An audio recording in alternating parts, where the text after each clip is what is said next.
Sebentar saya. Sebentar kami share screen dulu, Seth. Sedang loading.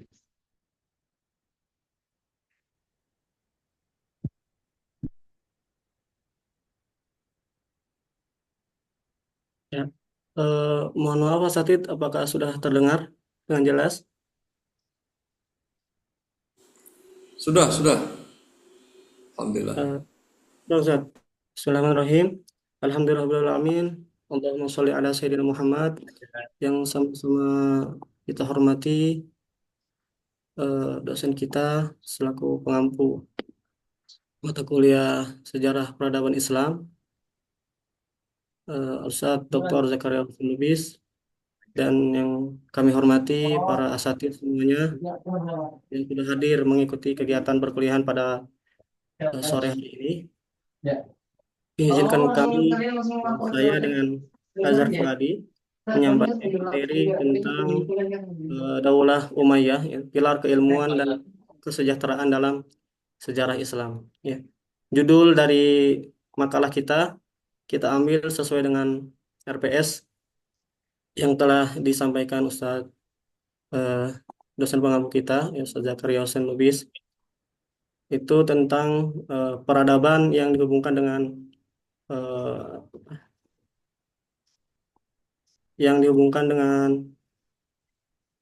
tantangan apa konflik kehidupan masyarakat ya berbangsa dan bernegara. Jadi inti pada pembahasan kita dibagi jadi dua pembahasan utama, yaitu yang tentang pertama pengembangan ilmu pengetahuan dan teknologi ya selama pemerintahannya dan eh, faktor atau kejatuhan daripada konflik-konflik yang ada di Daulah Umayyah. Ya, kita langsung masuk kepada sejarah singkat saja karena sesuai arahan akan memperbanyak di bagian diskusi nanti. Dari awal berdirinya yaitu Daulah Umayyah berdiri sejak tahun 661 Masehi setelah wafatnya Khalifah Ali bin Abi Thalib.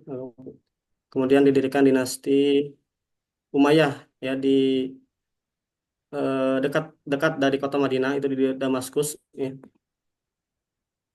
Kemudian eh, berbicara tentang wilayah kekuasaan, wilayah kekuasaan dari Bani Umayyah ini cukup luas, ya, mencakup Afrika Utara, kemudian Andalus Spanyol, Persia dan eh, Transonia, kemudian India India Barat Laut, ya, termasuk di situ di dalamnya Asia Tengah, ya. Asia Tengah yang juga menjadi bagian dari kekuasaan Daulah Umayyah ini. Nah, itu sebagian dari bentuk ekspansi yang dilakukan oleh Umayyah, ya, perluasan wilayah yang sangat luas. Daulah Umayyah ini terbagi menjadi dua bagian, ya. Ada yang bilang Daulah Umayyah Barat dan Daulah Umayyah Timur. Ya, Daulah Umayyah Barat itu yang timur yang pertama itu Daulah Umayyah Timur. Lanjut Ustadz Azhar. Nah, lanjut tadi wilayah sudah kekhalifahan. Ah, sebelumnya ada peta yang dimasukkan nggak Ustadz Azhar? Atau eh, ya ini tadi perluasan wilayah yang dilakukan Bani Umayyah.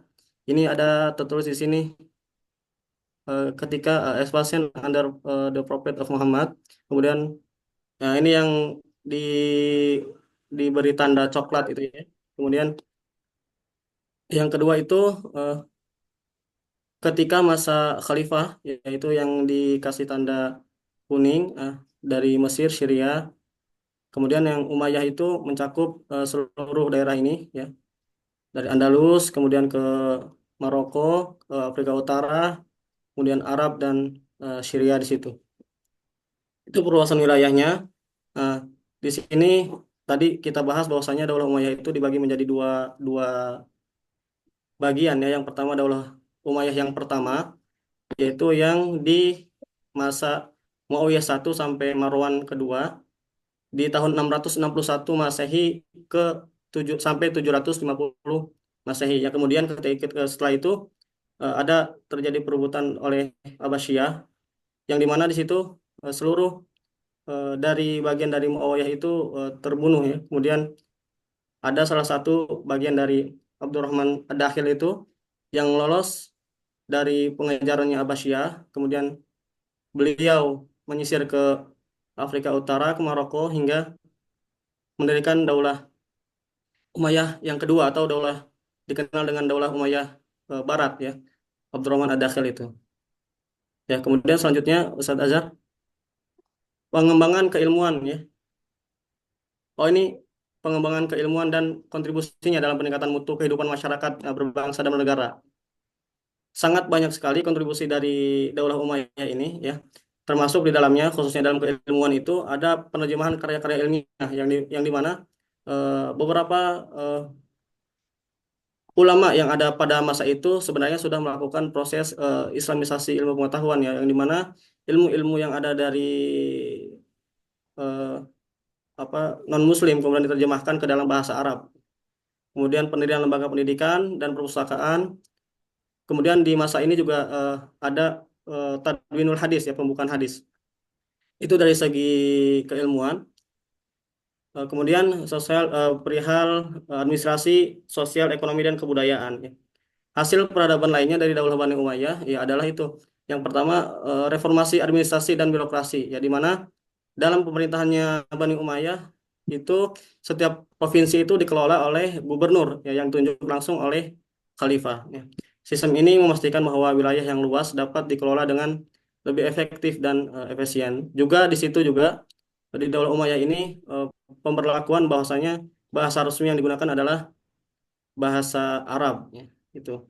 Kemudian yang kedua ada pembangunan infrastruktur. Pemerintah Umayyah juga berinvestasi ya besar-besaran dalam pembangunan infrastruktur termasuk jalan, jembatan dan sistem irigasi. Kemudian ada sistem pajak dan zakat dalam eh, daulah tersebut, memperkenalkan sistem pajak dan zakat yang efisien ya untuk mengumpulkan dana dari masyarakat.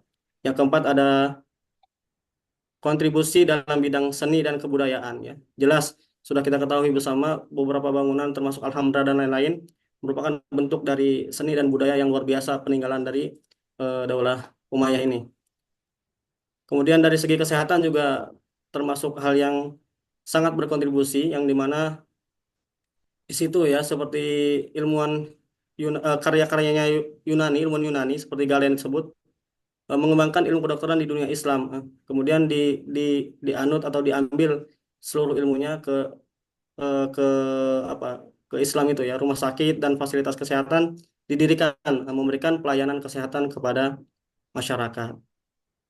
Ini mungkin sedikit ya perkembangan atau peradaban yang ditinggalkan oleh Daulah Umayyah. Kemudian selanjutnya nanti akan dibahas bagaimana eh, tantangan dan kelemahan pemerintah Bani Umayyah yang selanjutnya akan dibahas oleh saudara Al-Ustadz Azhar Fuadi. Fadhil Ustadz.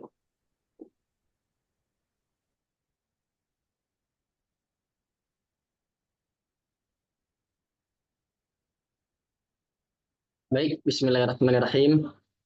Eh, Melanjutkan dari pembahasan yang sudah dipaparkan oleh Ustadz Rizal. Jadi eh, sebelumnya kami paparkan dulu dari perspektif ya, perspektif dari mufasir. Jadi Allah itu ada bersabda di dalam surat Ar-Rum ya, di dalam surat Ar-Rum ayat 54, yaitu bunyinya Allahul ladzi khalaqakum min dha'fin tsumma ja'ala min ba'di dha'fin quwwah tsumma ja'ala min ba'di quwwatin dha'fa wa syaibah. Nah, jadi Allah itu menciptakan kalian manusia itu dari hal pertama dalam keadaan yang lemah, kemudian kuat, kemudian lemah kembali dan beruban. Nah, dari ayat sini ada mufasir sains ya. Mufasir sains itu salah satunya adalah Tantowi Jauhari. Jadi beliau itu selain mufasir sains, tapi beliau juga sainsnya bukan hanya terkait ilmu alam, tapi dengan ilmu sosial juga. Nah, beliau ini pada ayat ini beliau menafsirkan yang mana perkembangan manusia ini yang dia dari kecil ya, dia dari kecil itu marhalah tufulah ya atau masa kanak-kanak dia itu lemah. Kemudian Allah menciptakan dia menjadi dewasa ya. Dewasa itu bisa marhalah syabab, ya bisa marhalah murahaqah ya remaja, itu menjadi fase kuat. Nah, kemudian kembali ke fase lemah. Nah, eh, Tontowi Jauhari dalam tafsirnya Jawahir itu mengkaitkan hal ini kepada hal yang lebih besar, bukan hanya kepada individu manusia, tapi juga kepada peradaban manusia yang mana itu adalah dibentuk dari setiap individu yang dia itu mempunyai niat yang sama. Nah, ini juga jadi Jauhari ya, tahun Jauhari di sini mengkaitkan bahwa yang namanya setiap peradaban itu mempunyai masa lemah, yang itu adalah masa pembangunan pertama atau pendirian. Nah, kemudian mempunyai masa kejayaan. Nah, mempunyai masa kejayaan, kemudian kembali kepada masa lemah, yaitu masa kejatuhan kembali, yaitu masa lemah kembali seperti sedia kala di mana di awal. Nah, kalau yang tadi kita sudah bahas, ya kita bahas secara data, ya secara objektif, yang mana Muawiyah atau dinasti Bani Umayyah ini mempunyai kelebihan yang seperti tadi ya, perluasan ya, ekspansi ya, wilayah kekuasaannya, kemudian membangun sistem administrasi, memperkuat keilmuan Islam dengan kodifikasi hadis, dan ini segala macam. Nah, tapi selain itu, yang mana dinasti Bani Umayyah itu mempunyai kelemahan juga. Dan kelemahan itu dibuktikan dengan keruntuhannya. Nah, di sini yang pengen kita bahas selain dari kelebihan secara objektif, data dan fakta sejarah, ini kita pengen bahas juga yaitu faktor-faktor kelemahan dan keruntuhannya Bani Umayyah. Nah, di sini kami rangkum menjadi 4 poin yang mana nanti sesuai analisis kami nanti kita simpulkan.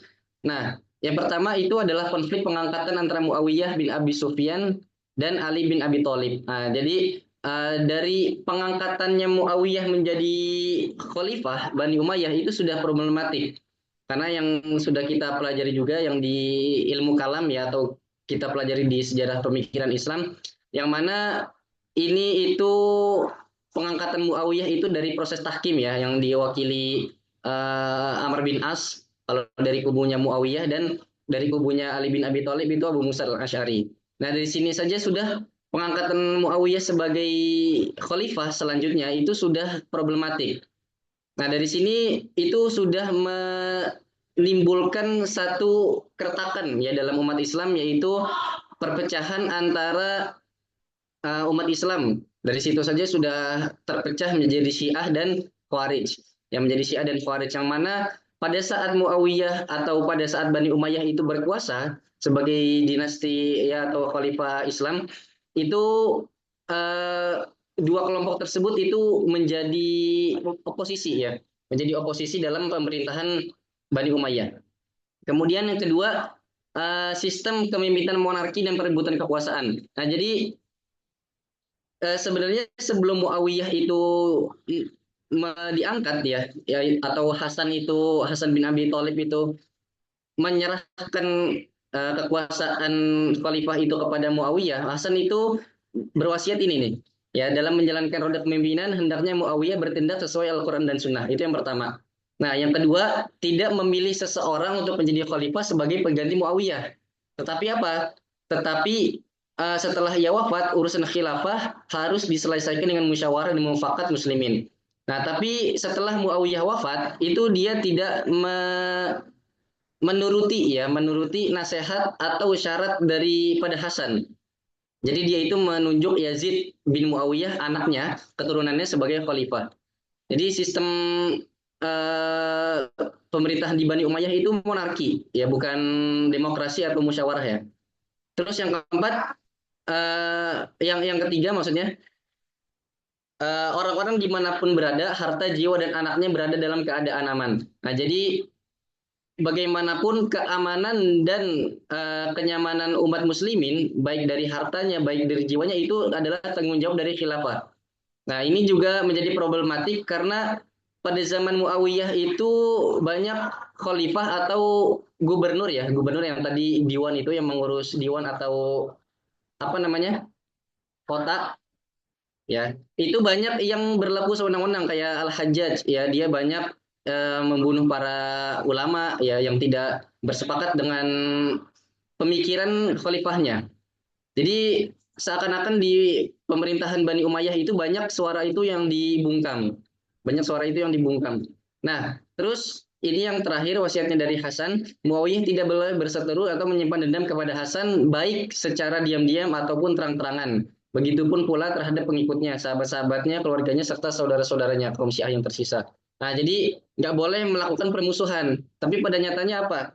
Ya, pada nyatanya ya kaum Syiah itu banyak yang dimusuhi dan bahkan Hasan itu yang meninggal di Karbala itu kan karena ulahnya Muawiyah ya, karena ulahnya Muawiyah. Jadi seakan-akan empat wasiat dari Hasan ini tidak ada yang dipenuhi oleh Daulah Bani Umayyah.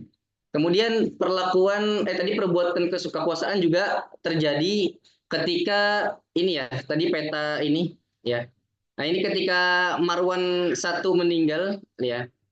Ini dia tidak apa namanya? Tidak mewarisi keturunan. Jadi dia itu eh, malah menunjuk ya. Ketika ini ya, Al-Hakim ini ya. Jadi dia harusnya menunjuk Khalid ya, Khalid sebagai saudaranya. Tapi pada saat itu Khalid itu masih kecil. Makanya dia mengangkat dua putranya sekaligus malahan nih, si Marwan, Abdul Aziz dan Abdul Malik. Nah, dari situ Abdul Malik justru ketika dia wafat itu dia nggak menunjuk Khalid itu yang sebelumnya. Dia malah menunjuk ke keturunannya. Makanya dari sini ya, dari sini kenapa kita itu tahu ya yang namanya Khalifah Umar bin Abdul Aziz yang dia disebut sebagai Khalifah Rasyidin kelima ya. Ini kami juga dulu pernah diskusi dengan dosen dan kawan-kawan. Jadi kenapa Umar bin Abdul Aziz itu dijuluki Khalifah Rasyidin kelima? Karena selain dari ketakwaannya ya, selain dia itu menjalankan perintah Allah dan Rasulnya sesuai dengan Quran dan Sunnah, dan sifat-sifat takwa ya atau waro dan segala macam dan kejayaan yang dia capai ketika masa pemerintahannya. Tapi kalau kita telaah selain daripada faktor itu semua, Umar bin Abdul Aziz ini bisa dibilang satu-satunya khalifah yang dia itu tidak diwarisi dari ayahnya. Ya memang dia ketika Marwan itu meninggal itu dia ditunjuk Abdul Malik dan sama Abdul Aziz ya. Tapi ketika Abdul Maliknya ini meninggal, nah yang ditunjuk itu Umar, yang dia mana itu anaknya Abdul Aziz. Nah, ketika pengangkatannya pun itu bukan berdasarkan keturunan, ya. Makanya kenapa waktu itu ada statement sebenarnya semua semua daulah atau khilafah Islamiyah itu nggak Islami. Mungkin Islami secara pemimpinnya, karena pemimpinnya itu Islam, tapi tidak Islami secara pengangkatannya. Karena semua pengangkatannya itu rata-rata karena karena keturunan, bukan karena sistem demokrasi atau musyawarah. Musyawarah yang mana itu berlaku pada sistem di Khulafaur Rasyidin. Nah, itu hasil dari barangkali dari diskusi kami waktu itu. Dan nanti kalau ada yang tidak setuju boleh sangat terbuka untuk kita nanti membuka sesi diskusi. Nah, itu salah satunya tadi yang menjadi faktor keruntuhan itu adalah perebutan kekuasaan. Nah, kemudian perlakuan tidak adil dan diskriminasi. Nah, pada saat Bani Umayyah ini menjadi khalifah itu banyak perlakuan diskriminasi terutama kepada orang non-Arab yang masuk Islam. Nah, jadi ada orang Ajam yang dia masuk Islam, tapi dia diperlakukan seakan-akan didiskriminasi atau dimarginalkan perlakuannya dari orang-orang Arab. Jadi pengangkatan sultan, pengangkatan hakim, pengangkatan wazir, ya bahkan pada imam sholat itu orang-orang Ajam nggak boleh, ya nggak boleh atau dia itu menjadi opsi pilihan terakhir. Nah ini membuat kecemburuan bahkan ini nanti berujung kepada pemberontakan. Nah orang-orang non Arab yang masuk Islam pada masa pemerintahan Bani Umayyah itu menyebut dirinya itu dengan mawali ya, mawali. Mawali itu adalah kalau secara istilah mawali itu sebenarnya adalah budak yang sudah dimerdekakan. Nah, jadi mereka menyebut dirinya itu mawali. Nah, terus selanjutnya adalah keserakahan dan sikap yang jauh dari agama. Nah, jadi para khalifah apa namanya? Bani Umayyah itu banyak yang melakukan eh, kebijakan dengan sewenang-wenang, ya banyak juga kasusnya seperti Yazid, ya Yazid bin Muawiyah dan Marwan itu digambarkan adalah sosok yang sebenarnya itu tidak pantas memegang bangku kekhalifahan karena digambarkan dia itu mempunyai sikap yang hedon, ya boros, kemudian apa namanya cinta dunia, kemudian gila wanita, gitu-gitu segala macam. Nah, jadi banyak dari pemimpin-pemimpin Bani Umayyah itu yang yaitu justru jauh dari agama, ya justru jauh dari agama. Jadi kalau boleh kita kritik atau kita analisis ya, semua kejatuhan pemerintahan Bani Umayyah itu disebabkan oleh tidak patuhnya khalifah pada perintah Allah dan Rasulnya. Atau boleh kita simpulkan juga itu mereka apa namanya jatuh ya kekhalifahannya itu jatuh atau runtuh karena tidak menaati wasiat dari Hasan kepada Muawiyah.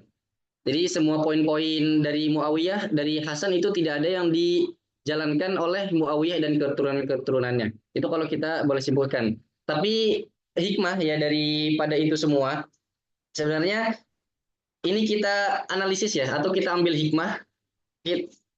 Baha itu pernah bilang ya, jadi kita itu jangan mengira perpecahan umat Islam itu hanya dinilai dari segi negatif ya. Memang perpecahan itu membuat kita lemah. Kalau kita lihat bagaimana Bani Umayyah itu berseteru dengan Khawarij, dengan Syiah, dengan Mawali dan Abbasiyun, ya, yang mana Abbasiyun itu pada saat itu merasa lebih berhak untuk memegang panji kekhalifahan, yang akhirnya Bani Umayyah itu diincar, ya, dikejar, dibunuh, sampai terakhir itu Abdurrahman yang tadi sudah disebut Ustaz Rizal itu kabur sampai ke Spanyol dan Maroko dan mendirikan kekhalifahan di sana. Nah, itu bagaimana kita lihat itu fakta sejarah itu mengakui bahwa yang namanya perebutan kekuasaan dalam Islam itu terjadi, bahkan saling bunuh-bunuhan ya, bahkan saling bunuh-bunuhan. Padahal mereka itu sama-sama mengaku Islam, ya. Padahal mereka itu sama-sama mengaku Islam, tapi dalam perebutan kekuasaan politik ya mereka itu tetap aja ya berbunuh-bunuhan. Jadi kalau mereka itu, kalau yang saya kaji ya, mereka itu kenapa bisa sampai bunuh-bunuhan padahal mereka itu sesama Muslim?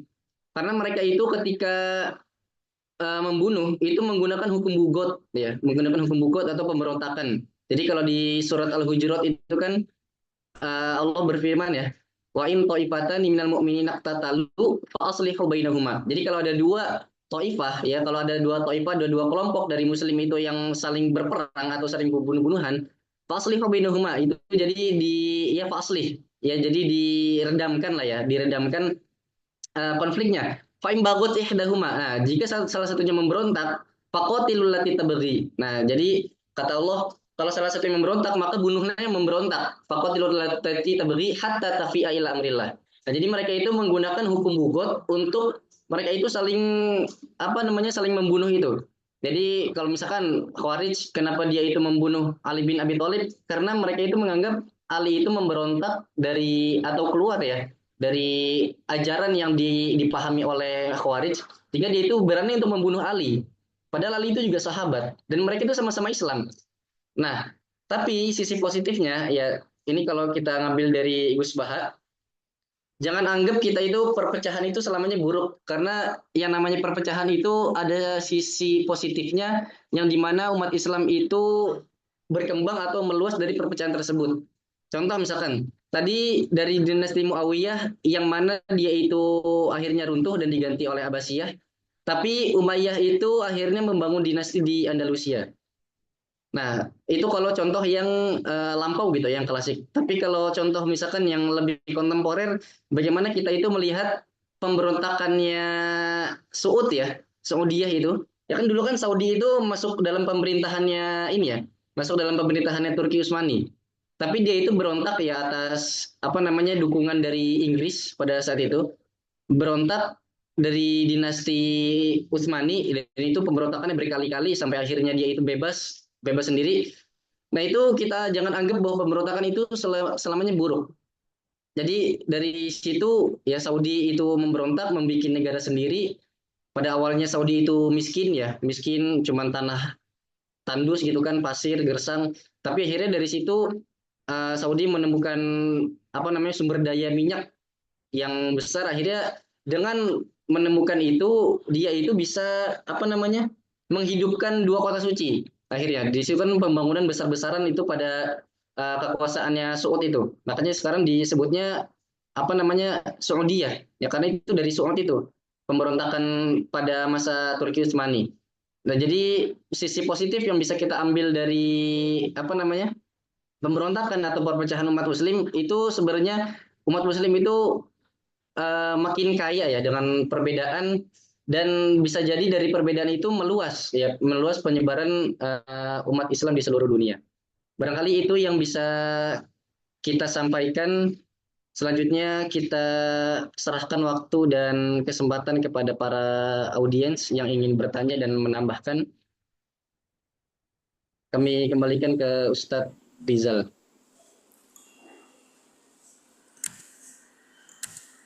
Tafadhol asatidz semuanya. Jika ingin ada yang ingin menambahkan atau eh, bertanya, kami silahkan.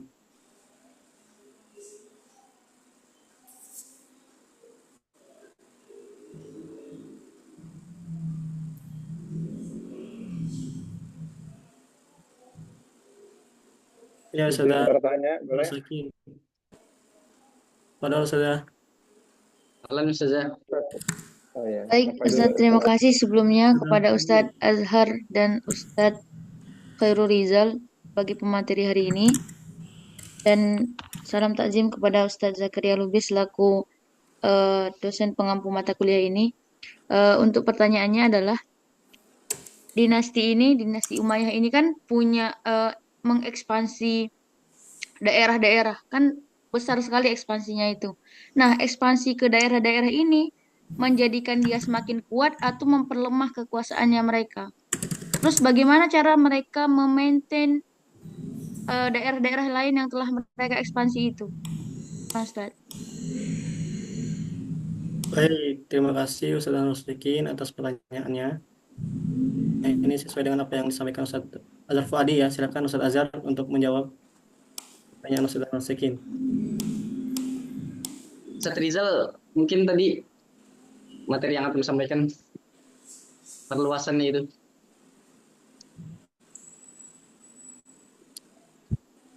Tadi ada ini ya, ada apa namanya? Dua pertanyaan dari Ustaz Rusdikin. Cara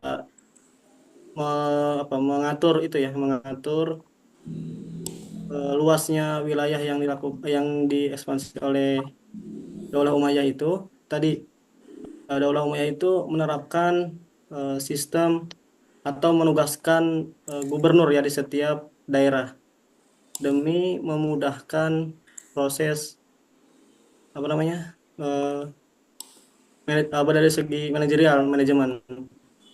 Dan gubernur-gubernur itu tadi setelah apa yang saya sampaikan ditunjuk langsung oleh khalifah. Nah, itu untuk jadi dari sistem pemerintahan yang dilakukan oleh Daulah Umayyah. Nah, tersebut sudah. Ya, mungkin itu saja. Atau ada dari asatidz semuanya yang ingin menambahkan? Izin bertanya, boleh? Apa dulu, Ustaz? Apa dulu Ustadz Nugroho?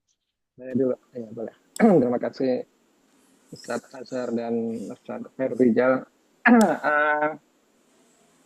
Pertama, saya mau apa namanya agak statement Ustadz Azhar terakhir itu agak apa ya, menurut saya agak kurang pas. Menurut saya itu yang soal perpecahan itu ada baiknya, mungkin ada baiknya, tetapi anti Saudi, kasus Saudi itu dia menyempal dari Turki Utsmani itu dikaitkan dengan penemuan migas itu tidak ada kaitan gitu. Jadi bukan gara-gara dia memberontak lalu dia menemukan migas, nggak begitu juga. Itu bukan hal yang terkait gitu.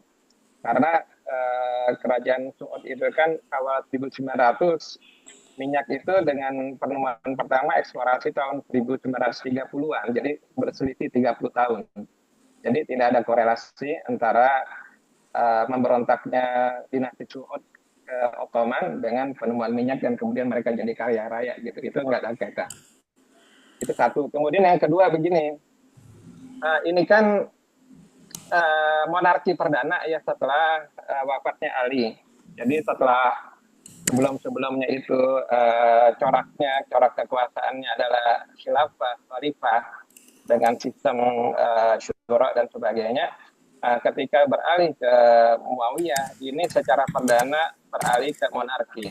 Pertanyaan saya, apa reaksi para sahabat ketika itu? Karena ini kan sesuatu perubahan yang ekstrim secara politik ya. Ibarat sekarang nih ya, kalau misalnya Jokowi 2 periode jadi 3 periode itu udah gaduh kan. Apalagi tiba-tiba ketika jadi presiden beliau step jadi monarki gitu, nggak ada lagi pemilu di Indonesia. Kan heboh itu Indonesia, ya nggak? Nah itu dulu gimana tuh? Apa diam-diam aja, tenang, atau ada gejolak keras, atau seperti apa? Karena ini ekstrim sekali perubahannya. Sementara itu dulu dari saya pertanyaannya.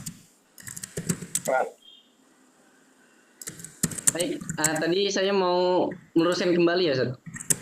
Tadi maksudnya yang saya kaitkan dengan Saudiyah itu maksudnya dari pemberontakan itu ya, maksudnya dari pemberontakan itu akhirnya Saudi itu sampai sekarang kan bisa maju.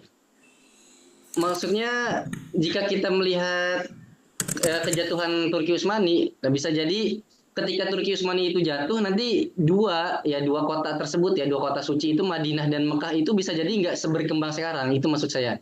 Makanya tadi saya kaitkan dengan apa namanya penemuan Arab itu pada sumber daya itunya. Makanya saya kaitkan di situ tadi. Nah yang kedua tadi respon para sahabat ya. Nah para sahabat itu banyak yang menolak keras itu ketika pengangkatan Yazid bin Muawiyah itu. Karena tadi yang saya sudah paparkan juga, ketika Yazid itu diangkat, ya ketika Yazid anaknya Muawiyah itu diangkat dan dibaiat, itu banyak yang tidak setuju dengan pengangkatan Yazid. Karena tadi Yazid itu dinilai orang yang gila harta, gila wanita, kemudian suka mabuk-mabukan segala macam. Itu kalau dari keterangan yang kita baca pada buku-buku sejarah. Nah, dari situ yang namanya kekuasaan itu dia akan tetap berlanjut kalau itu dia kuat ya kekuasaannya.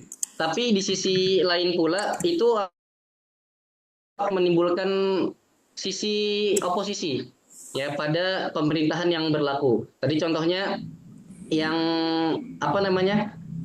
Yang oposisi itu ada Khawarij ya, ada Khawarij yang memang Khawarij itu sudah oposisi ya, dia memusuhi Ali dan dia juga memusuhi Muawiyah. Kemudian ada Syiah juga, ya Syiah karena khalifahnya Bani Umayyah itu banyak yang menyudutkan kelompok Syiah. Sedangkan wasiat dari Hasan itu jangan sampai keturunannya atau pengikutnya Hasan itu disudutkan ya atau dimusuhi secara terang-terangan dan secara diam-diam itu. Jadi ketika Yazid itu diangkat itu banyak yang menuai kontroversi ya di kalangan sahabat. Tapi bagaimana sahabat itu nggak melawan ya? Ya sebenarnya melawan, cuman karena kekuatan Muawiyah atau Bani Umayyah pada saat itu yang sangat besar, jadi kekhalifahannya tetap berlanjut. Nah, ketika kekhalifahannya sudah mulai melemah, yaitu tadi sampai di akhir masa kejatuhannya Bani Umayyah, makanya dari situ direbut kekuasaannya oleh Abbasiyah. Karena di situ terhimpun empat kekuatan tadi ya setidaknya. Ada Khawarij, ada Syiah, ada Mawali dan sama Abbasiyah. Itu dinilai oleh kubu oposisi ini karena sudah melampaui batas kekuasaan dari Bani Umayyah ini akhirnya diruntuhkan kekhalifahannya. Padahal sama-sama Islam tapi sama-sama saling membunuh dan melakukan pengejaran itu ya, pengejaran kayak PKI barangkali ya. Jadi keturunan PKI itu ditangkap-tangkapin ya. Ini barangkali sama tapi ini bedanya nih dibunuh. Sama yang dinasti Bani Abbasiyun ya. Ini seperti itu yang tadi bisa saya jawab. Barangkali ada yang lain yang saya menambahkan Ustaz Azhar. dari pertanyaan Ustaz Nugroho tadi, apa reaksi para sahabat ya mengenai perubahan sistem pemerintahan yang ada di Daulah Umayyah. Tadi sedikit sudah banyak dijelaskan Ustadz Azhar perihal khususnya yang kontra ya yang menjadi oposisi itu jelas ada pihak yang oposisi. Namun di sisi lain ternyata perubahan sistem administrasi itu juga menjadi salah satu penyebab didukungnya sistem Islam itu oleh orang-orang non-Muslim. Contoh kasusnya yaitu pada orang-orang yang ada di Andalus ya, yang ketika itu Andalus ada futuhat dari Gubernur Musa ya, di bawah kepemimpinannya Al-Walid I ya, kemudian membuka Andalus yang diakibatkan berupa kerjasama dari Raja Julian ya, yang karena anaknya itu diperkosa oleh Raja Rodrik ya, dengan kepemimpinan yang semena-mena dan banyak mudorotnya. Akhirnya orang-orang non-Islam pun sangat setuju dengan sistem pemerintahan yang ada di Islam. Itu sisi sisi positif dari perubahan administrasi yang dilakukan oleh Bani Umayyah. Mungkin itu Zat. Baik, terima kasih. Sementara itu dulu cukup. Giliran yang lain, Bapak. Baik, selanjutnya dari Ustadz Budi atau Ustadzah Joti ini. Ada Ustadz Furqan juga. Tadi sepertinya Ustaz Furqan duluan. Oh, Ustadz Furqan duluan. Tafadhol Ustadz Furqan. Yang lain dulu nggak apa-apa. Nanti saya berikut ya. Baik, berarti Ustadz Budi dulu ya, Ustadz Budi Arsah. Ustaz Budi. Tafadhol Ya, Ustadz. alhamdulillah. Ya, ini mengenai itu ya, mengenai Bani Umayyah. Jadi disampaikan kan bahwa Bani Umayyah itu memang eh, banyak pemimpinnya itu yang memang diceritakan bahwa pemimpinnya memang kurang baik ya, kurang bagus ya.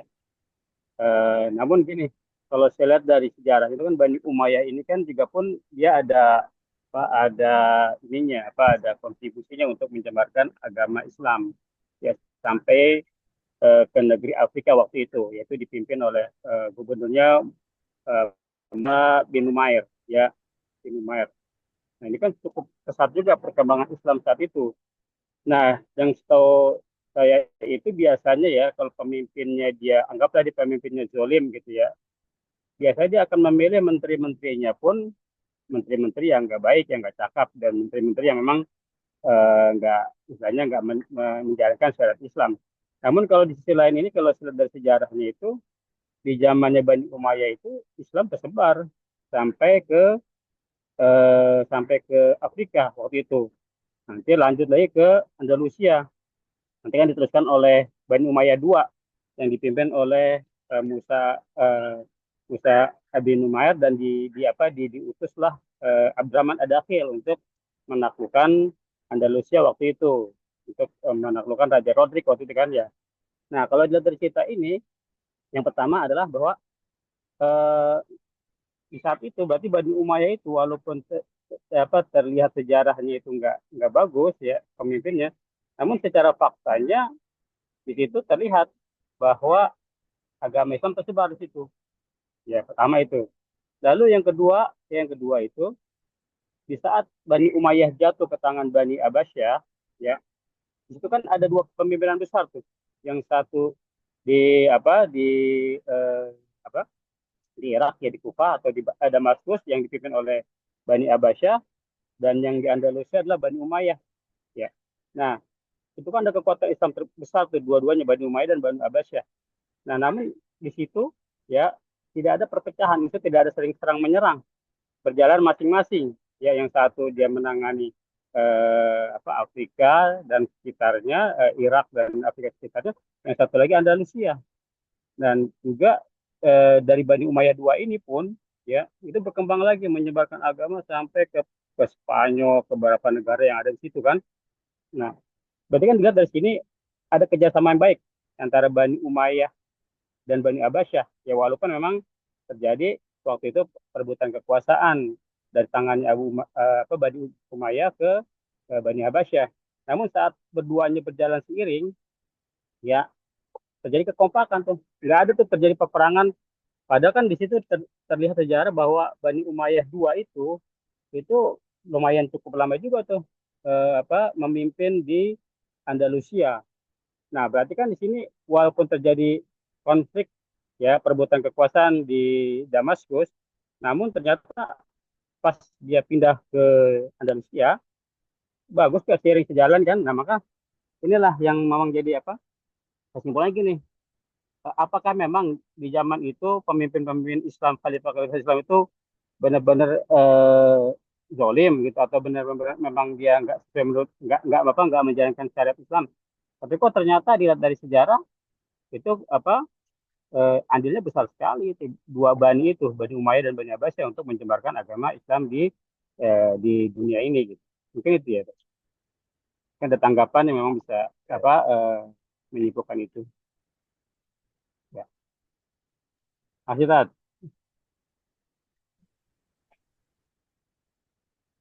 Ustaz Rizal, Eh, Tadi saya nangkep yang kedua ya, perihal kesejalanan daripada Daulah Umayyah dengan Abbasiyah ya, Daulah Umayyah II itu. Nah, memang di dalam eh, riwayat atau sejarah yang kami baca ada beberapa perselisihan ya antara dua daulah ini. Nah, namun berhasil diredam oleh kalau tidak salah Abdurrahman II ya. Kemudian di situ juga ada tindakan yang dilakukan oleh Abdurrahman II itu ya, jalur diplomasi dan perjanjian ya. Yang pertama itu berupa utusan ke Konstantinopel ya, di mana Abdurrahman II ini mengirimkan utusan ke Konstantinopel ya, yang sekarang Istanbul, untuk menjalin aliansi dengan Kekaisaran Bizantium ya pada tahun 840. Kemudian utusan ini pun berhasil menandatangani fakta dan dengan Bizantium ya, yang dimaksudkan untuk menyeimbangkan kekuatan melawan kekhalifahan. Nah, ini menunjukkan upaya diplomasi Abdurrahman II untuk menjaga kestabilan dan memperkuat posisinya di wilayah Konstantin Andalus. Ya, kemudian yang kedua ini ada interaksi dengan Abbasiyah itu, eh, meskipun ada ketegangan ya dengan Umayyah di Andalusia dan Abbasiyah di Baghdad, Abdurrahman II ini berusaha menjaga hubungan yang relatif damai ya dengan mereka. Hubungan ini ditandai dengan saling saling mengakui eksistensi dan upaya untuk menghindari konflik langsung yang dapat merugikan kedua belah pihak. Jadi sebenarnya eh, kalau yang saya baca, kenapa dua daulah ini yang sebelumnya berseteru kemudian bisa berjalan masing-masing, salah satunya itu tindakan yang dilakukan oleh Abdurrahman II dari Daulah Umayyah yang terus bertahan ya untuk mempertahankan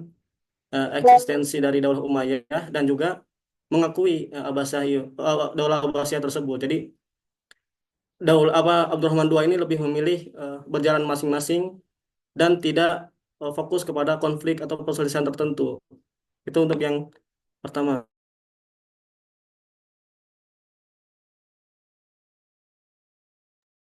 Saya kurang menangkap ya.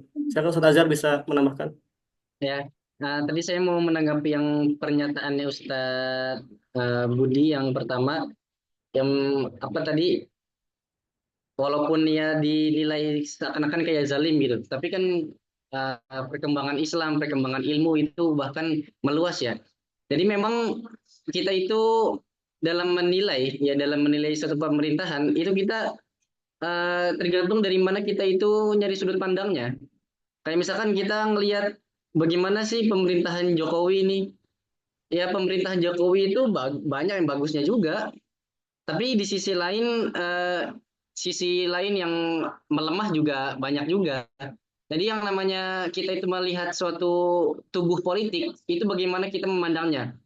Tapi di sini kan kita sebagai peneliti ya. Di sini kita sebagai peneliti, jadi peneliti itu harus objektif. Ya, peneliti itu harus objektif. Jadi bagaimana kita itu melihat yang mana sisi baiknya itu harus diungkap dan sisi buruknya pun harus diungkap. Makanya pada makalah ini juga kita membahas tadi yang dibahas oleh Ustaz Rizal itu bagaimana kemajuan ya dan masa kejayaannya Bani Umayyah ya terutama pada Khalifah Umar bin Abdul Aziz yang bahkan sampai-sampai dalam satu riwayat itu keilmuan itu sangat berkembang dengan pesat, bahkan tidak ada orang miskin pada masa kekhalifahannya gitu kan. Bahkan tidak ada orang itu yang mustahik. Kalau dalam satu riwayat kan tidak ada orang mustahik. Setelah dicari-cari siapa yang paling mustahik, yaitu khalifahnya sendiri. Itu harus kita angkat juga bahwa itu suatu kemajuan dan itu fakta sejarah yang pernah terjadi pada umat Islam kan. Itu pada dinasti Bani Umayyah. Tapi selain itu di sisi lain ada juga praktek-praktek kezaliman ya, praktek-praktek apa namanya keburukan yang mana itu dilakukan juga pada masa dinasti Bani Umayyah oleh para khalifah-khalifahnya, ataupun tidak pada khalifahnya tapi pada gubernurnya gitu yang menguasai apa namanya kota atau provinsi tertentu. Itu harus kita angkat juga supaya apa yang namanya peneliti kan kita nggak boleh ya. Yang namanya peneliti itu kan kita nggak boleh kita itu mengangkat satu sudut, habis itu kita menyudutkan sisi yang lain kan kita nggak boleh. Yang namanya peneliti kan kita harus objektif. Dan yang namanya peneliti ya itu kita harus mengangkat keduanya. Pelajarannya apa? Pelajarannya supaya kita bisa ambil kelebihannya dan kita bisa hindari atau kita bisa menangkal ya, menangkal keburukan atau sisi negatif dari yang terjadi, terutama pada sisi historis, ya sosial historis yang kita bahas pada kesempatan kali ini. Itu. Jadi kalau misalkan tadi Ustadz Budi bilang ada yang baiknya, iya banyak juga yang baiknya yang berkembangnya ilmu pengetahuan. Itu kan tadi sudah dipaparkan sama Ustadz Rizal. Tapi kalau kita lihat juga di sisi lain, ya di sisi lain yang menjadi penyebab, ya kan tadi yang kita bahas yang menjadi penyebab keruntuhan dan kelemahan Bani Umayyah itu tadi juga kita paparkan. Jadi itu sisi objektifnya dari seorang peneliti barangkali seperti itu. Baik, terima kasih Ustaz Azhar. Ya, selanjutnya dari Ustadz Furqan dulu ya, Ustadz Furqan. Pada Ustadz Furqan. Baik, terima kasih. Salam dan penghargaan saya kepada Ustadz Khairul Rizal dan Ustadz Azhar Fuadi yang telah menyusun makalah, dan juga salam ta'zim saya kepada dosen pengampu kita, Dr. Zakaria Hussein Lubis. Saya mungkin akan menyampaikan beberapa poin yang ini sangat fundamental dalam kajian kita di studi sejarah peradaban Islam. Yang pertama adalah kita memandang sejarah bukan sebuah kisah, bukan riwayat, apalagi sampai terjebak kepada penjelasan yang detail, bahkan mungkin terkesan mistis dan mitos gitu ya. Tapi kita melihat pola sebenarnya. Karena dari situlah kita bisa menjadikan sejarah sebagai ilmu, gitu ya.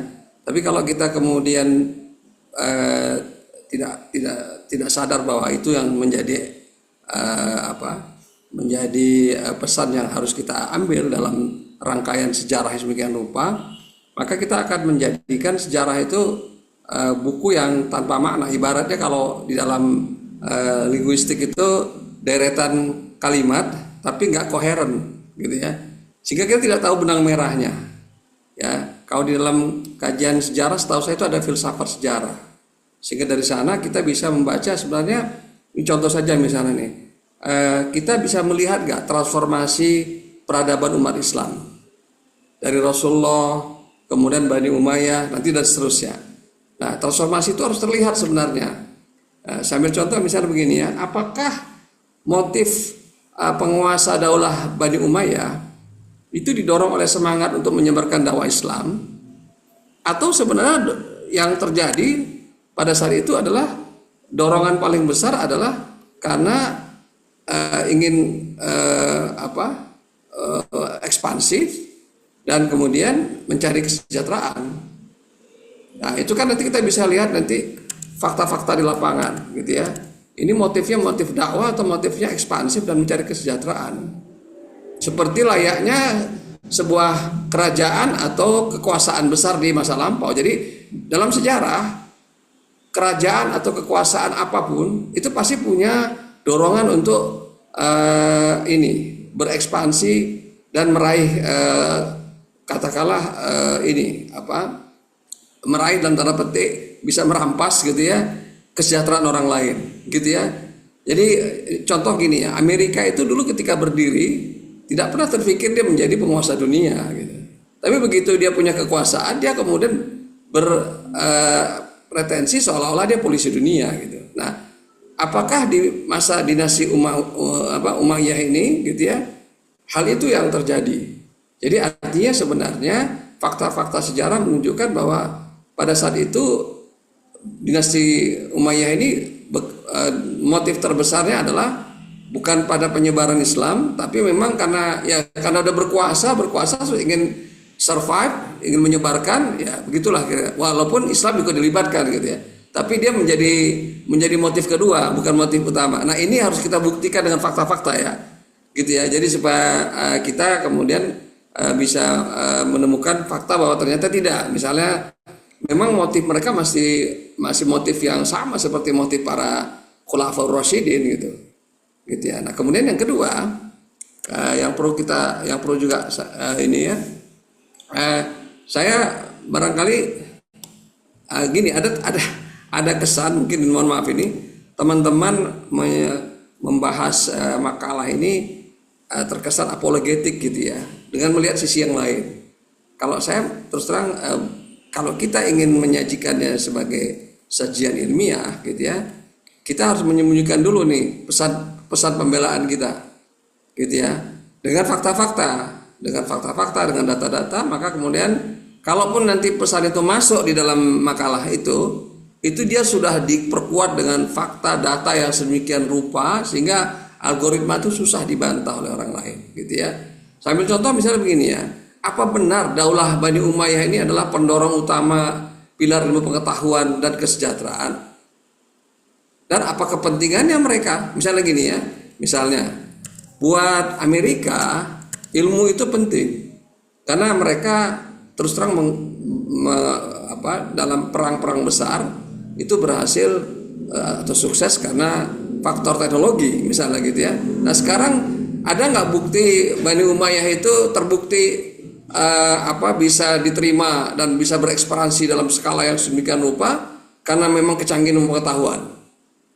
Kalau dugaan saya bukan pengetahuan, tapi sebenarnya karena kemampuan organisasi militernya yang sedemikian rupa dengan semangat dakwah atau menyebarkan Islam. Dan inilah sebenarnya, dan ini kalau kita perhatikan nggak perlu ilmu yang canggih gitu ya. Buktinya apa? Nanti kita lihat di 7 abad kemudian. Di 7 abad kemudian muncullah bangsa Mongol dengan peradaban yang sebenarnya sangat primitif gitu ya, jauh di bawah bangsa Cina, tapi bahkan mereka bisa menguasai Cina.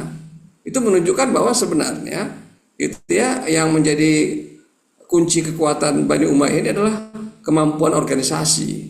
Nah, pertanyaan berikutnya lagi adalah gitu ya, dari mana ini mereka belajar kemampuan organisasi yang canggih ini, baik secara militer maupun pemerintahan. Nah, itu kan pasti ada itu karena mereka ini datang dari bangsa yang nggak mengenal itu dulunya, gitu ya.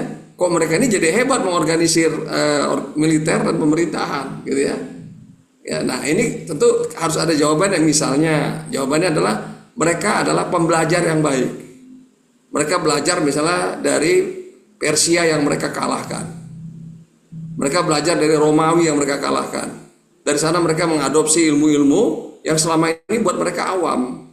Nah, itulah kunci kenapa kemampuan organisasi militer dan pemerintahan mereka mampu kemudian mengelola negara yang seluas itu pada masa itu, gitu ya, dengan teknologi yang sangat terbatas.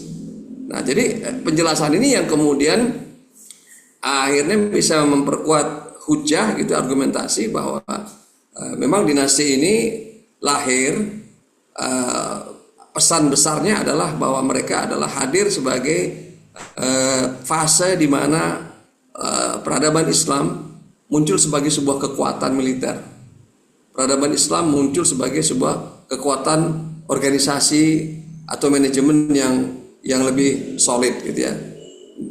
Dan itu adalah kelebihannya. Nah, adapun ilmu pengetahuan tadi itu adalah bawaan saja.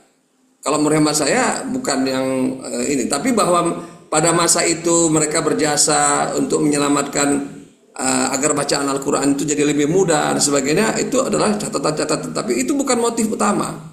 Bukan karena ingin mendapatkan dukungan dari para pembaca Quran maka kemudian mereka membuat seperti itu, bukan. Gitu ya. Nah, ini harus dibuktikan ya, harus dibuktikan gitu. Kira-kira seperti itu sementara. Terima kasih. Baik, terima kasih Ustadz Furqon atas tambahan banyak ilmunya ya. Sedikit saya izin menanggapi Ustadz untuk motif dari adanya Daulah Umayyah ini, apakah dia mengusung hanya bertujuan untuk memperluas wilayah, atau motifnya adalah dakwah, atau yang lainnya hanya menyebarkan kedamaian atau keadilan sosial. Kalau saya baca dari bukunya Turus ya, yang dimana beliau tidak jauh dengan masa itu, beliau salah satu mengkritik ya, sekaligus yang beberapa teori dari Aflaton itu digunakan oleh Ibn Rushd. Itu salah satunya adalah dalam pembahasan dalam ketatanegaraan ya, dalam kitabnya Ad-Dorifisiasi li Aflaton kalau tidak salah. Dalam kajian beliau membahas bahwasanya 3 hal utama dalam pembentukan negara itu adalah didasari dengan ilmu. Jadi kita tidak bisa bilang bahwasanya ilmu pengetahuan yang dijadikan landasan oleh Daulah Umayyah itu justru merendahkan tujuan dari dakwah Islam itu sendiri. Nah, jadi ilmu dan Islam itu suatu kesatuan dalam pembentukan sebuah negara dan dakwah. Jadi apa yang diambil menurut Ibn Rushd, apa yang diambil oleh Daulah Umayyah itu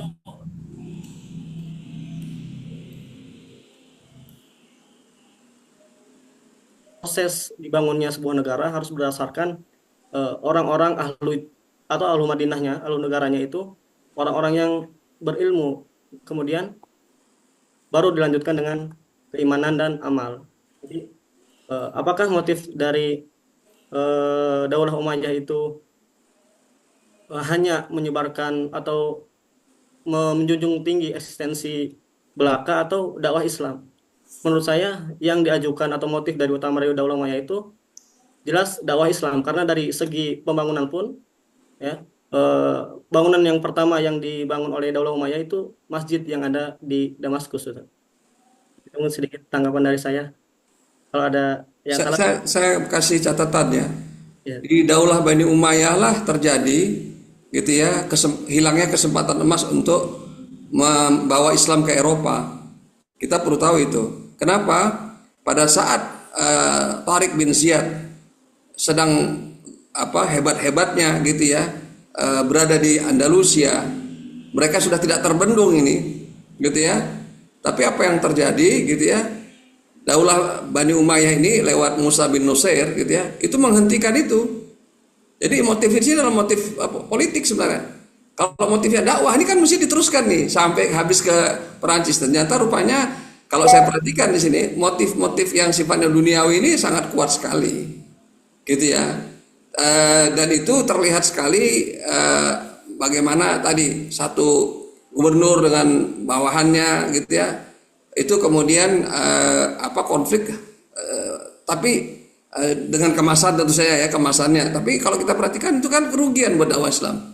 Bagaimana Islam tertahan jadinya di Spanyol, padahal pada saat itu terbuka lebar pintu sampai ke Eropa Barat, gitu ya. Dan akhirnya berhentilah dakwah itu hanya gara-gara kepentingan atau konflik kepentingan lah ya antara gubernur dengan panglimanya dan sebagainya. Nah itu termasuk bukti, gitu ya. Nah maksud saya gini, kalau tadi dikatakan bahwa benar Bani Umayyah ini adalah didorong oleh semangat dakwah, juga harus ditunjukkan bukti itu.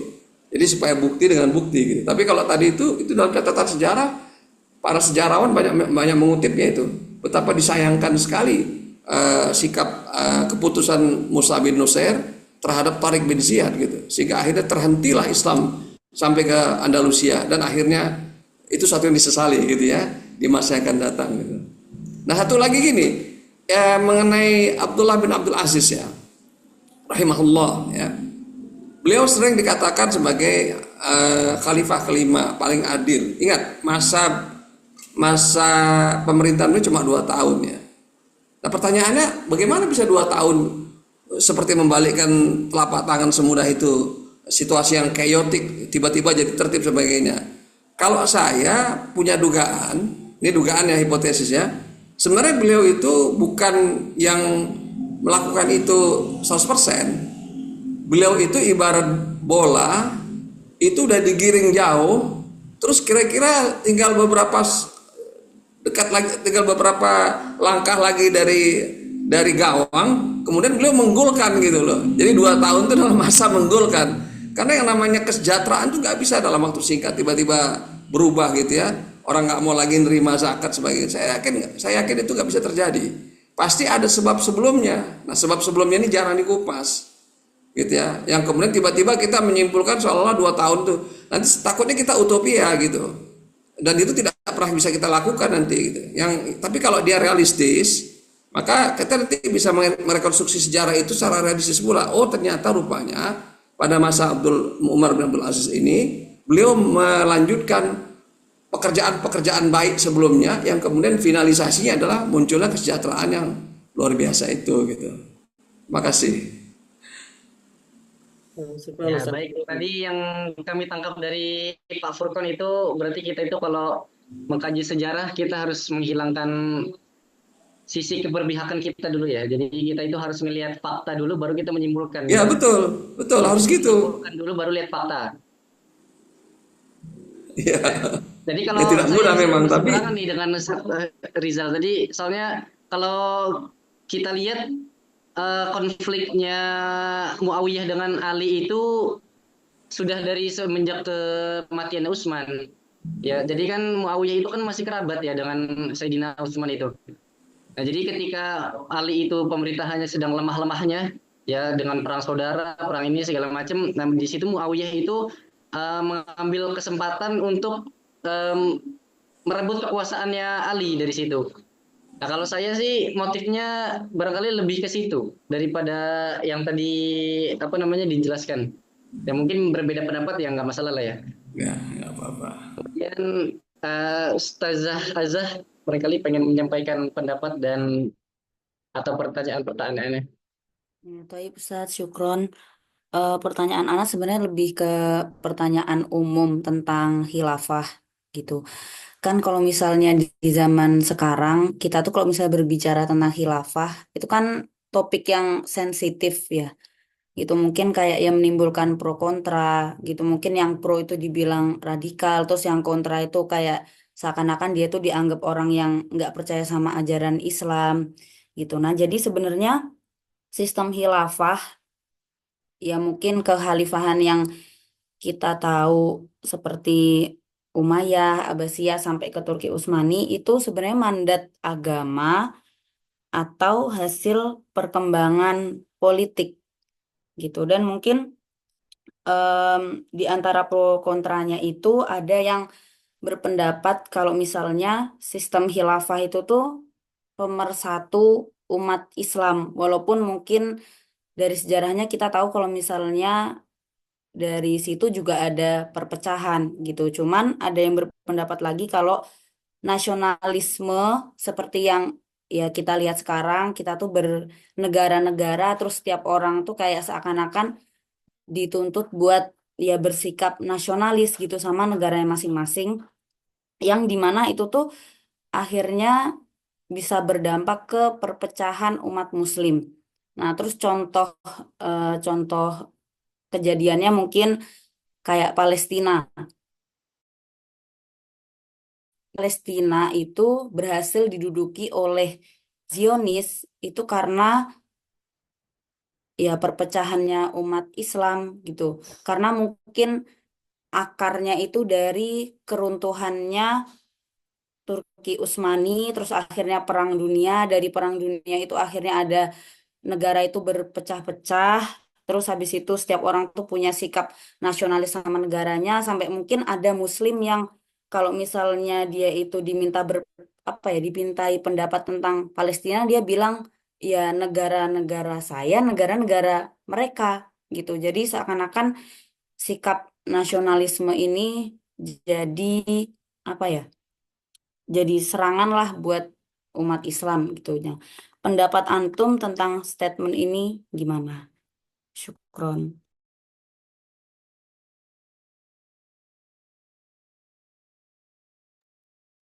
Ustaz Azhar, silakan Ahlan Ustadz Rizal, menanggapi terlebih dahulu. antum dulu aja udah habis nih. Tadi yang masalah khilafah ya.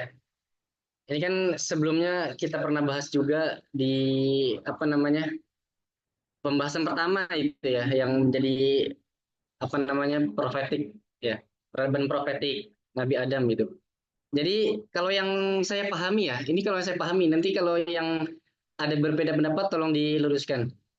Jadi yang namanya sistem kekhalifahan, kenapa sekarang banyak yang menuai pro kontra itu, barangkali banyak ya, banyak dari orang-orang awam yang memandang Islam itu memandangnya dari sisi ekstremisnya saja.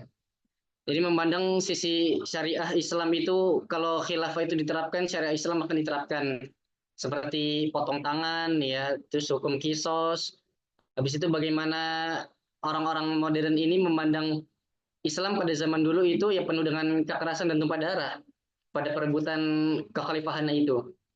Ya contoh tadi kayak perebutan dari Utsman ya kan, dari tumpah darah itu kan dari Sayyidina Umar ya. Sayyidina Umar aja berganti ke Sayyidina Utsman gitu karena meninggal kan, dibunuh. Kemudian dari Sayyidina Utsman ke Sayyidina Ali itu kan pertumbuhan darah juga.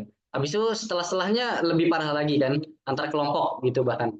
Nah, jadi kalau menurut saya kenapa sekarang itu banyak yang tidak setuju dengan khilafah Islamiyah, yang mana sekarang itu lebih setuju bagaimana negara itu dibangun ya masing-masing, tergantung dari negaranya. Kalau sistemnya kerajaan monarki misalkan kayak Saudi itu, kalau sistemnya demokrasi ya barangkali kayak kita dipimpin oleh presiden gitu. Nah itu kenapa banyak yang anti gitu dengan khilafah, karena mungkin mereka itu melihat fakta sejarah yang mana itu penuh dengan kekerasan ya. Padahal kalau kita lihat syariat Islam itu hanya keras luarnya sebenarnya, hanya keras luarnya. Padahal dalamnya itu isinya maslahah. Contohnya kayak misalkan hukum kisos, ya hukum kisos itu isinya maslahah, karena yang namanya orang bunuh itu harus dibunuh balik, dia bakal berpikir 1000 kali untuk membunuh kalau dia itu habis itu dibunuh. Ya sama kayak orang sarikoh misalkan, orang korupsi gitu ya. Dia bakal berpikir 1000 kali misalkan korupsi 1 triliun, tapi ya bisa dia korupsi 1 triliun dia dipotong tangannya. Nah, jadi kebanyakan orang sekarang barangkali melihat Islam itu dari sisi ekstremisme. Jadi mereka itu anti dengan gerakan khilafah. Itu. Terus sikap kita bagaimana sekarang nih, yang kita itu tidak apa namanya? Tidak punya pemimpin umat Islam dunia, ya, tidak punya pemimpin umat Islam dunia. Nah, kalau menurut saya sekarang kan yang namanya negara itu kan daulatnya masing-masing ya. Misalkan kayak Indonesia, kayak Malaysia itu udah punya kedaulatan masing-masing.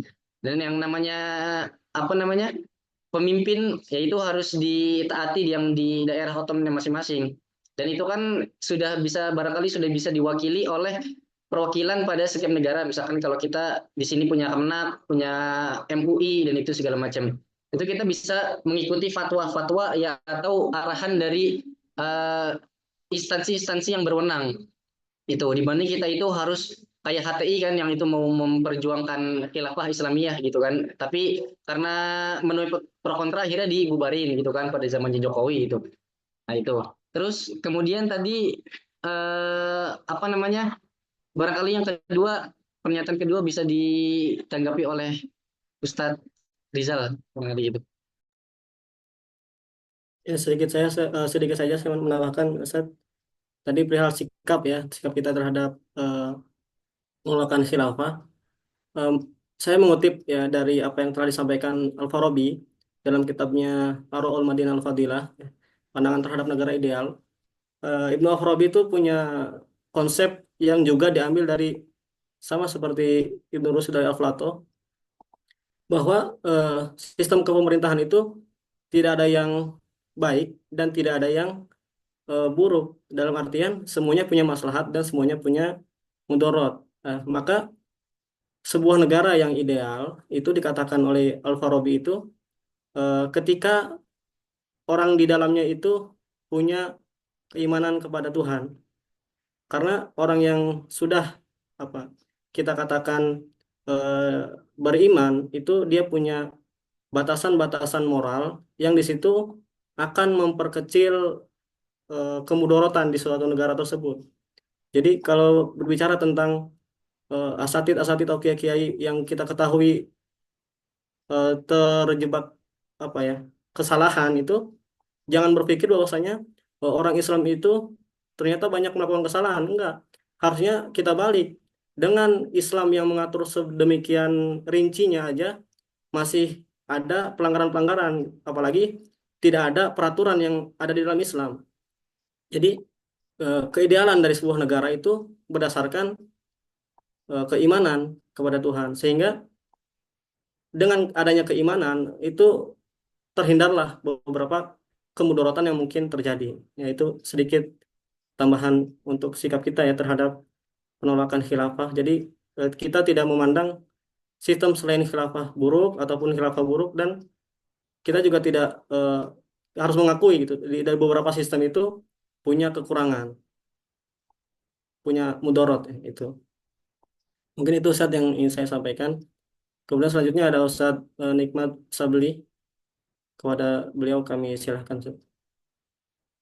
Baik, terima kasih pada Ustaz Muhammad Khairul Rizal dan eh, Ustaz Azhar ya, Ustaz Azhar Padi atas presentasinya, kemudian juga eh, salam takzim kepada dosen kita yaitu Dr. Zakaria Lubis. Pertama saya ingin bertanya tentang makalah ini. Makalah, kalau kita lihat di pertanyaannya itu, pertanyaan yang pertama itu kan di pendahuluan itu, Ustadz, ya. Itu kan bagaimana Daulah Umayyah mengembangkan ilmu pengetahuan dan teknologi selama masa pemerintahannya. Tetapi di jawabannya itu, mohon maaf, yang saya lihat bukan jawaban daripada pertanyaan ini. Yang dijawab itu adalah bagaimana perkembangan, bukan bagaimana perkembangan ilmu pengetahuan pada masa Daulah Umayyah. Jawabannya seperti itu. Sementara pertanyaannya bagaimana Daulah Umayyah mengembangkan. Atau mungkin pertanyaannya tertukar mungkin ya. Itu mungkin yang pertama ya. Kemudian yang kedua, ketika awal berdiri Bani Umayyah itu kan eh, ada kerelaan daripada Sayyidina Hasan untuk menyerahkan kekuasaan sepenuhnya kepada Muawiyah bin Abi Sufyan. Tapi dengan beberapa syarat ya. Di antara syaratnya itu kan yang kita ketahui adalah bahwasanya setelah Muawiyah nanti wafat ya, itu tidak boleh memberikan kekuasaan itu kepada keturunannya, kepada putranya. Tapi ternyata itu kan tidak terjadi, itu dilanggar. Nah, pertanyaannya bagaimana maukif atau posisi para sahabat yang masih hidup pada waktu itu ya. Itu waktu itu kan masih ada para sahabat itu. Ada nggak sahabat yang menasihati Muawiyah bin Abi Sufyan? Atau bagaimana ya? Atau diam saja atau takut atau gimana ya? Itu dua pertanyaan. Kemudian saya ingin menanggapi tentang Khalifah Umar bin Abdul Aziz tadi ya kan. Dalam masa waktu cuma 2 tahun, dari tahun 99 sampai 201 ya kalau tidak salah ya. Itu beliau itu disebut sebagai orang yang sangat berhasil. Bahkan Imam Syafi'i itu mengatakan khamisu khulafai rasyidin, khulafah rasyidin yang kelima. Kalau menurut saya ya, menurut saya di antara sebabnya itu beliau ini dermawan. Beliau ini dermawan. Apa namanya? Sama-sama kita pahami bahwasanya kan faktor ekonomi itu kan faktor yang sangat krusial ya di dalam perkembangan sebuah negara, sebuah pemerintahan ya, masyarakatnya. Itu kan diceritakan Umar bin Abdul Aziz ini kan ketika awal menjabat itu hartanya kira-kira 40.000 dinar ya. Bisa dikalikan 40.000 dinar itu, 1 dinar itu 4,25 gram emas. itu sekitar 160.000 apa namanya lebih ya, hampir mungkin 200.000 gram itu ya. Berapa ton jadinya ya. Kemudian ketika beliau wafat itu sisa 400 dinar. 400 dinar itu ya sekitar 1,6 kilo atau 2 kilo sisanya itu. Kemana ini larinya? Ya beliau habiskan untuk keperluan masyarakat. Jadi masuk akal juga dalam waktu 2 tahun itu, kalau seperti itu dihabiskan ya kemajuannya luar biasa. Agak logis juga gitu kan. Nah, cuman tugas kita begini ya. Nah, informasi seperti ini kan kita ini kan sebagai mahasiswa kan harus harus cari info yang valid gitu kan. Nah, tugas kita adalah betul nggak seperti itu Umar bin Abdul Aziz radhiyallahu anhu ini ketika menjabat itu kekayaannya 40.000 dinar, kemudian ketika beliau meninggal itu wafat itu tersisa 400 dinar saja. Mungkin itu. Terima kasih.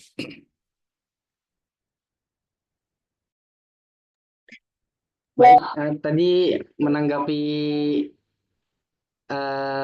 masukan dari Ustadz Nikmat. Ya tadi bagaimana Daulah Bani Umayyah itu mengembangkan berarti kalau mengembangkan usahanya. Nah di sini di makalahnya kita tulisnya perkembangan justru tadi yang kita tulis Ya, untuk menjawab perkembangan yang di pertanyaan. Iya, makalahnya itu. yang mengembangkan harusnya usaha-usahanya. Nah, barangkali nanti kita revisi kembali. Syukron Ustadz Nikmat untuk masukannya. Kemudian pertanyaan kedua tadi sebenarnya sudah ditanyakan itu sama Pak Nugroho dan sudah dijawab pula. Ya tadi udah kami Oh, jawab, sudah ya, kemudian mohon maaf. Pak Furqon Mohon juga maaf saya sudah tidak jawab tadi. terima. Mohon maaf. Ya. Ya, sebenarnya pada saat itu tadi sudah jawab, ini singkat saja. Banyak pro kontra ya pada saat itu, terutama kubu kontra itu ketika Yazid bin Muawiyah itu diangkat, banyak terjadi protes ya kepada Muawiyah itu karena Yazid itu dinilai eh, tidak pantas untuk menjabat sebagai khalifah. Kemudian di sisi lain juga Muawiyah berarti di situ tidak menjalankan wasiat daripada Hasan itu. Tadi di presentasi juga kita jelaskan wasiat-wasiat dari Hasan bin Abi Thalib yang diantaranya itu tidak boleh menunjuk keturunannya sebagai penerus khilafahnya Muawiyah gitu.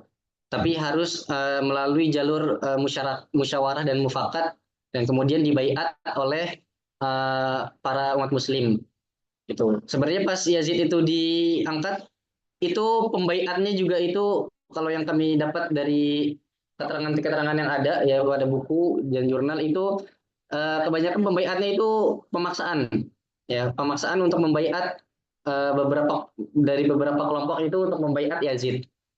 Jadi dari sisi pengangkatannya saja itu sudah sangat problematis ya, sudah sangat problematis ketika pengangkatan Yazid bin Muawiyah.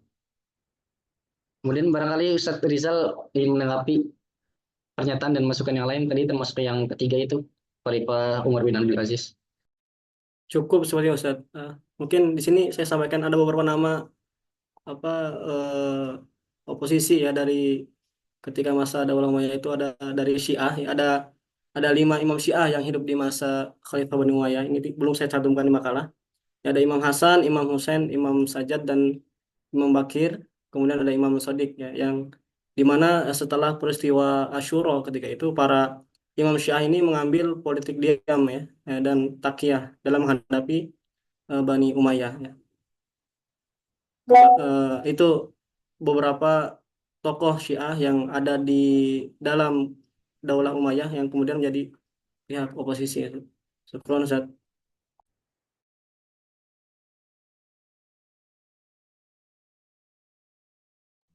Mungkin ada yang ingin dari Asatid ada yang ingin menambahkan atau bertanya lagi? Untuk data itu, Ustaz, data ini valid harta kekayaan tadi itu. Oh ya, Apakah faktanya seperti itu atau Ustaz Azhar, apakah ada data fakta dari itu kekayaan Umar bin Abdul Aziz? Kalau saya sendiri belum belum bisa memvalidasi juga karena makalah ini nggak mengkhususkan pada Umar bin Abdul Aziz. Nanti mungkin bisa barangkali kita cari validasi daripada data tersebut. Sebenarnya ya perbedaan pendapat dari tadi yang disampaikan Pak Furkon dengan Pak Nikmat Sabli itu eh, menandakan perbedaan pandangan ya pada saat kekhalifahan Umar bin Abdul Aziz itu. Sebenarnya kan yang tadi disampaikan Pak Furkon itu kan hanya praduga ya atau hipotesanya beliau. Itu kalau kita ingin memvalidasi hal tersebut ya kita juga harus mencari data-data yang konkret untuk menguatkan pendapatnya beliau. Yang sebagaimana yang seperti Ustadz Nikmas Sabli juga kita harus mencari data-data yang valid dan konkret untuk menguatkan pendapat tersebut. Cuman yang kita tahu pada intinya 2 tahun masa kekhalifahannya Umar bin Abdul Aziz itu kan mencapai puncak kejayaannya ya. Tadi yang seperti disebutkan oleh Imam Syafi'i dan segala macam. Uh, pada intinya yang kita lihat itu pada zamannya beliau itu umat Islam itu mencapai puncak kejayaan karena ya sistem pemerintahannya beliau. Ya tadi yang menurut Ustadz Nikmat itu apa namanya? Dermawan ya segala macam dan di sisi lain ketika masa pemerintahannya beliau itu pemberontakan dari oposisi seperti Syiah, kemudian Khawarij dan juga Mawali itu yang tadi sudah kita sebutkan itu meredup ya meredup karena apa? Karena Khalifah Umar bin Abdul Aziz itu tidak membungkam suara dari kubu oposisi. Jadi beliau itu menerima ya menerima masukan ya menerima saran menerima suara dari seluruh kalangan baik pendukungnya baik dari oposisinya. Jadi pemberontakan pada masa pemerintahannya beliau itu meredup ya tidak semenyala ya tidak semenyala atau dahsyat ketika khalifah-khalifah yang lain. Itu salah satu dari sisi lain. Kenapa beliau itu maju ya ketika masa pemerintahan itu maju karena didukung banyak pihak. Sedangkan di pemerintahan yang lain barangkali tidak semaju beliau karena banyak musuhnya juga. Ya kan yang namanya pemberontakan itu kan menghalangi ya, menghalangi atau meredam lajunya kemajuan Islam. Mungkin seperti itu. Barangkali ada asatid yang lain yang ingin menanggapi atau memberi masukan, kami sangat terbuka dengan masukan-masukan yang ada.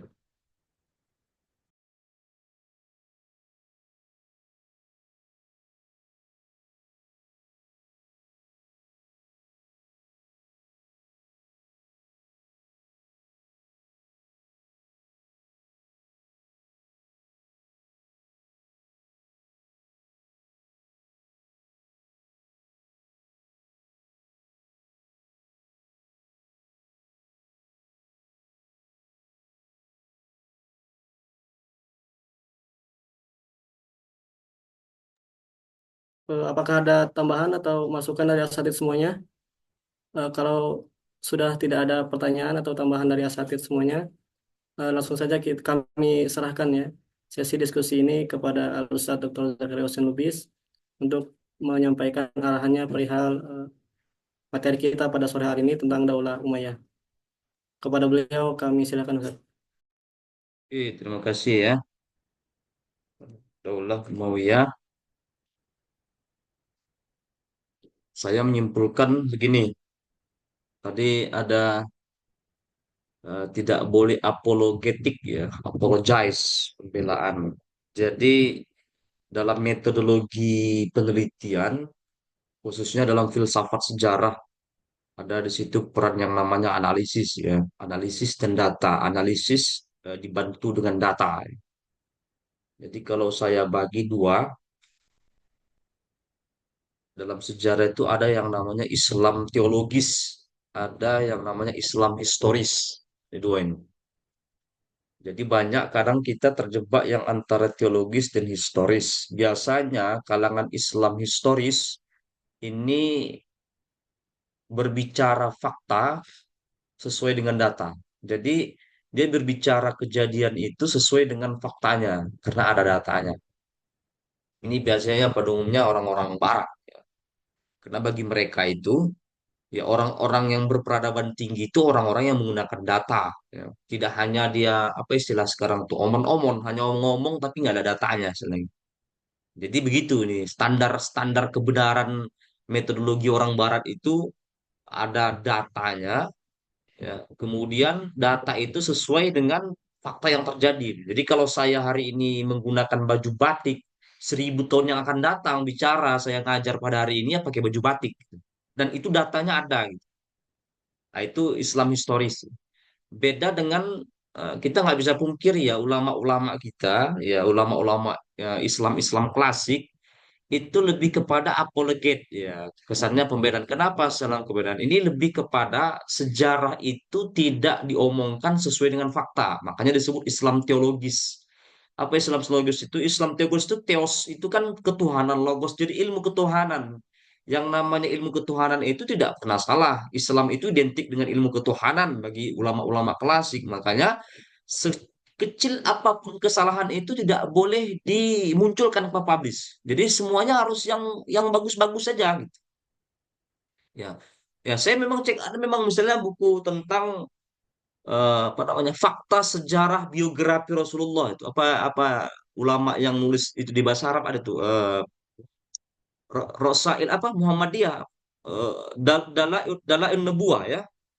Dalail Nubuwah itu tanda-tanda Nabi itu saya nggak kebayang ya itu jenggotnya Rasul itu. Nah ini saya punya jenggot ini saya nggak tahu berapa jumlah jenggot saya ini itu sampai ketahuan itu berapa berapa ininya. Saya kebayang itu gimana sahabat itu mau menghitung jenggot Rasul itu. Apalagi kalau jenggot orang Arab tuh mungkin itu sampai bertel ya sekian lembar. Saya lupa sekian lembar. Itu disebutkan di Dalail Nubuwah itu ya tanda-tanda kenabian. Apa betul gitu kan? Atau yang paling yang apalagi ya ketika peristiwa pembelahan dada Nabi Muhammad. Nabi Muhammad ada 4 kali apa 3 kali dibelah dadanya. Tapi ini pembelahan ketika di masa kecil ya. Di literatur misalnya ulama lain, ini yang literatur yang Islam teologis ya, mengatakan dicuci dengan air salju. Nah, jadi pertanyaan kita, apa mungkin di Saudi Arabia ada salju? Meskipun baru-baru ini ada juga katanya salju ya, baru-baru ini ada salju katanya. Tapi dicuci hatinya ini pakai air salju. Katanya. Tapi kalau misalnya Nabi Muhammad turun di Eropa, ya kemungkinan besar ya salju ya. Video. Ada sebagian lain dikepakkan dengan sayap malaikat itu kan luar biasa. Jadi cerita-ceritanya apa ya? Cerita apa namanya? Seperti apa? Ya yang kurang rasional lah. Itu banyak yang dibuat film klasik.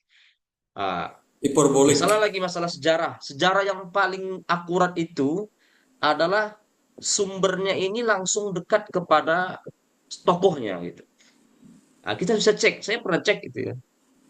Eh, sejarah yang paling ada di tangan kita sekarang itu tentang Nabi Muhammad itu Sirah Nabawi.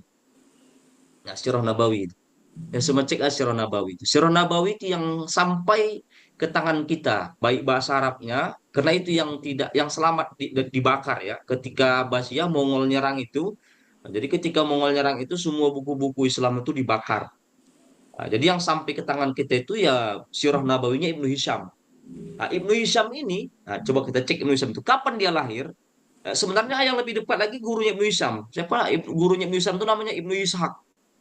Cuma buku sejarah Ibnu Ishaq ini nggak sampai ke tangan kita karena dibakar orang-orang Mongol ya ketika Abbasiyah kalah.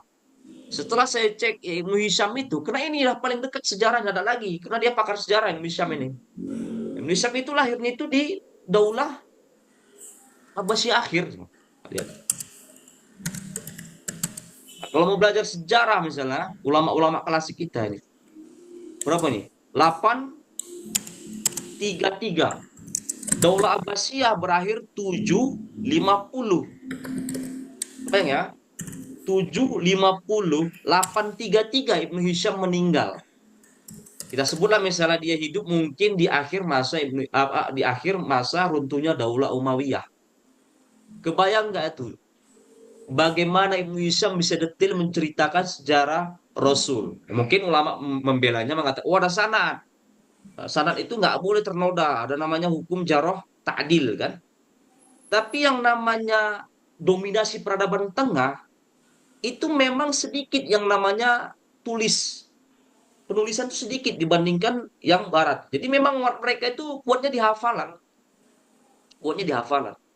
Bahkan Ibnu Hisham ini menulis sejarah Nabi itu berarti coba hitung saja berarti. Berarti jarak Nabi Muhammad ke Ibnu Hisham ini Itu berapa tahun? Coba dihitung. Ada nggak 100 tahun? Lebih. Ibnu Hisham ini sejarah yang paling dekat dengan Rasul karena dia ini buku paling klasik. Berapa tahun? Sirah Nabawi itu bicarakan tentang 200 tahun. Rasul, tapi yang tulis Ibnu Hisham berapa tahun? Ya 200 tahun lah, hampir 200 tahun. 200 tahun. Kita bilanglah kita potong 100 tahun coba. Kebayang bagaimana dia bisa menulis begitu detail ya tentang masa kecil Rasul sampai Rasul wafat. Jadi pertanyaan juga sama saya. Ya mungkin katanya ada sanad, ya, ada jarh ta'dil. Tapi yang lagi-lagi namanya dominasi peradaban tengah itu tidak ada yang namanya tulis menulis, tapi kuat dengan hafalan, menyampaikan apa namanya oral. Oral itu apa namanya? Menyampaikan mulut ke mulut itulah sanad ya. Kabar dari ini, kabar dari, tapi detail sekali Sirah Nabawi. Coba baca Sirah Nabawi. Nah, ini ada pertanyaan. Ah, jadi kesannya itu Islamnya teologis. Kenapa Islam teologis? Islam teologis itu tidak boleh yang namanya menjelek-jelekkan. Tidak boleh menjelek-jelekkan. Ada lagi yang unik lagi ini. Ada literasi. Saya pilih ini ya. Punya saya. Ini. Tanwirul Qulub. Mana Tanwirul Qulub? Tanwirul Qulub. Ini yang aslinya. Tanwirul Qulub. Ihyalumuddin. Ini Tanwirul Qulub. Saya sudah baca ini. Ini pengurusnya apa ini? Pengarangnya ini Amin Kurdi. Ini Tanwirul Qulub ini. Syekh Muhammad Amin Al-Kurdi. Nah, di sini di buku ini, ya ini asli bahasa Arab di buku ini. Dia mengatakan tidak boleh menjelek-jelekkan sahabat tabi'in apa yang terjadi pada masa itu. Jadi seolah-olah ini jangan diungkapkan ke publish. Ini ulama-ulama klasik istilahnya. Tidak boleh diungkapkan ke publish. Jadi inilah Islam teologis. Beda dengan Islam historis. Makanya saya katakan pada umumnya Islam historis itu berdasarkan fakta dan analisa ada datanya. Datanya mungkinnya arkeologis atau apalagi artefak. Beda dengan ulama-ulama misalnya yang Islam teologis. Ya bicaranya Islam berdasarkan ketuhanan. Tidak ada boleh cacat di sana. Atau kita sebut maksum lah. Apapun yang namanya kesalahan harus maksum, harus bersih dari yang namanya kesalahan. Jadi seolah-olah kesannya membela. Contoh misalnya perang saudara. Jadi setelah masa Utsman ada 3 kali perang saudara dalam Islam. Pertama misalnya Partai Ali, itu kita belajar kemarin minggu lalu tentang apa? Khulafaur Rasyidin. Ali itu bertempur dengan istri Nabi Aisyah. Ya kan? Tapi ini tidak boleh sebenarnya kalau dalam kita buku baca klasik ini nggak boleh kita menjelek-jelekkan mereka apa yang terjadi. Cuma bahasa kita mereka sudah berijtihad. Jadi boleh. Jadi pembenaran kita dengan kata-kata ijtihad itu boleh karena sudah ijtihad. Nah, itu kira-kira begitu dia. Kesan apologetnya seperti itu. Perang apa lagi ya? Perang Siffin. Siffin ini perang antara anaknya Ali dengan pendiri Daulah Umayyah ya nih kita pelajari sekarang ini. Umayyah itu perang Siffin yang nanti terjadi arbitrase. Itu perang saudara Islam. Meskipun jelas-jelas Rasul udah bilang dalam Al-Quran, kalian ini adalah orang yang saling bermusuh-musuhan, aku datang itu aku satukan kalian. Itu Rasul jelas dalam Al-Quran itu. Ya, disampaikan Allah melalui Jibril, itu Ali Imran 103 kan itu kan tentang persatuan. Wa'tasimu bihablillahi jami'a. Kan itu, bersatulah kalian berpegang teguh di jalan Tuhan kan. Nggak boleh berpecah belah kan gitu. Dan kalian ingat, kalian dulu itu bermusuh-musuhan. Wazkuru, apa lagi itu? Wazkuru nikmatullahi alaikum iz kuntum a'da itu kan bermusuh-musuh. Dan aku itu ada di dunia ini untuk menyatukan kalian di peradaban tengah ini, menyatukan kalian. Padahal itu jelas Al-Quran mengungkapkan kejelekan itu. Tapi dalam kitab-kitab ulama-ulama klasik itu tak boleh diungkap. Bahkan dalam Tanwirul Qulub ini dikatakan, barang siapa yang mengatakan para sahabat yang berperang di perang Jamal, Siffin itu adalah salah, itu jatuh hukumnya kafir. Ini di sini, baca aja nih, kafir gitu. Nah, itu sampai begitu. Sebegitu. Nah, ini perbedaan antara Islam historis dengan Islam klasik. Jadi Islamic historis biasanya kalangan Barat, ya bukan fakta, ya apa namanya filsafat sejarah lah. Tapi kalau Islam teologis, ya apa namanya? Kalau superhero terlalu apa namanya? Yang terlalu berlebihan apa namanya? Istilahnya? Hmm, euforia apa? Ya pokoknya terlalu apa lah. Sementara mereka ini adalah apa namanya peradabannya peradaban menyampaikan lisan ke lisan, bukan tulisan ke tulisan. Ada buku juga menarik membantainya juga. Ya nggak boleh juga lah membandingkan antara Barat dengan apa dengan Timur Tengah. Nama pengarangnya Walter Walter Jiong kalau nggak salah saya. Judulnya Illiterate, Unilliterate, satu lagi Illiterate, Unliterate, Literate, Illiterate. Nah, itu nggak bisa dibandingkan. Nah, jadi seolah-olah ini Walter Jiong ini membela nggak bisa. Ya memang peradaban dunia tengah itu atau peradaban Jazirah Arab itu mereka itu nggak kenal dengan yang namanya tulis-tulisan. Mereka tuh ya kuatnya hafalan, kemudian ya sampai mulut ke mulut. Ada juga sebagian orang ya sebagian orang Barat membela seperti itu. Nah, ini jadi Islam teologis dan Islam historis. Tapi faktanya kan begitu. Apalagi misalnya ya, Dola Umayyah. Yang saya simpulkan, apa peradaban yang paling kuat di Dola Umayyah? Nah, kalau kita lihat ini, eh,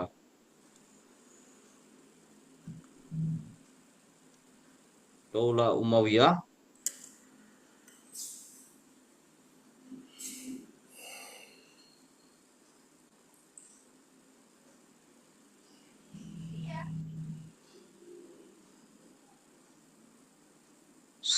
ini yang disebutkan tadi siapa tadi? Pak Purkon ya. Itu begitu besar ya.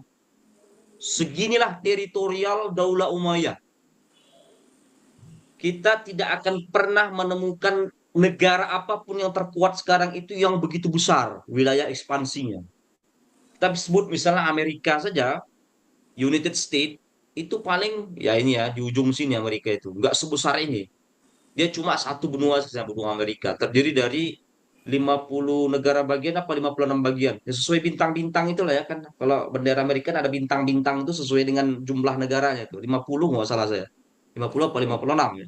50. Itu makanya unit state ya, negara-negara bersatu kan. Nah, dulu ada imbangannya Uni Soviet. Itu pun nggak pala besar. Tapi ini besar sekali.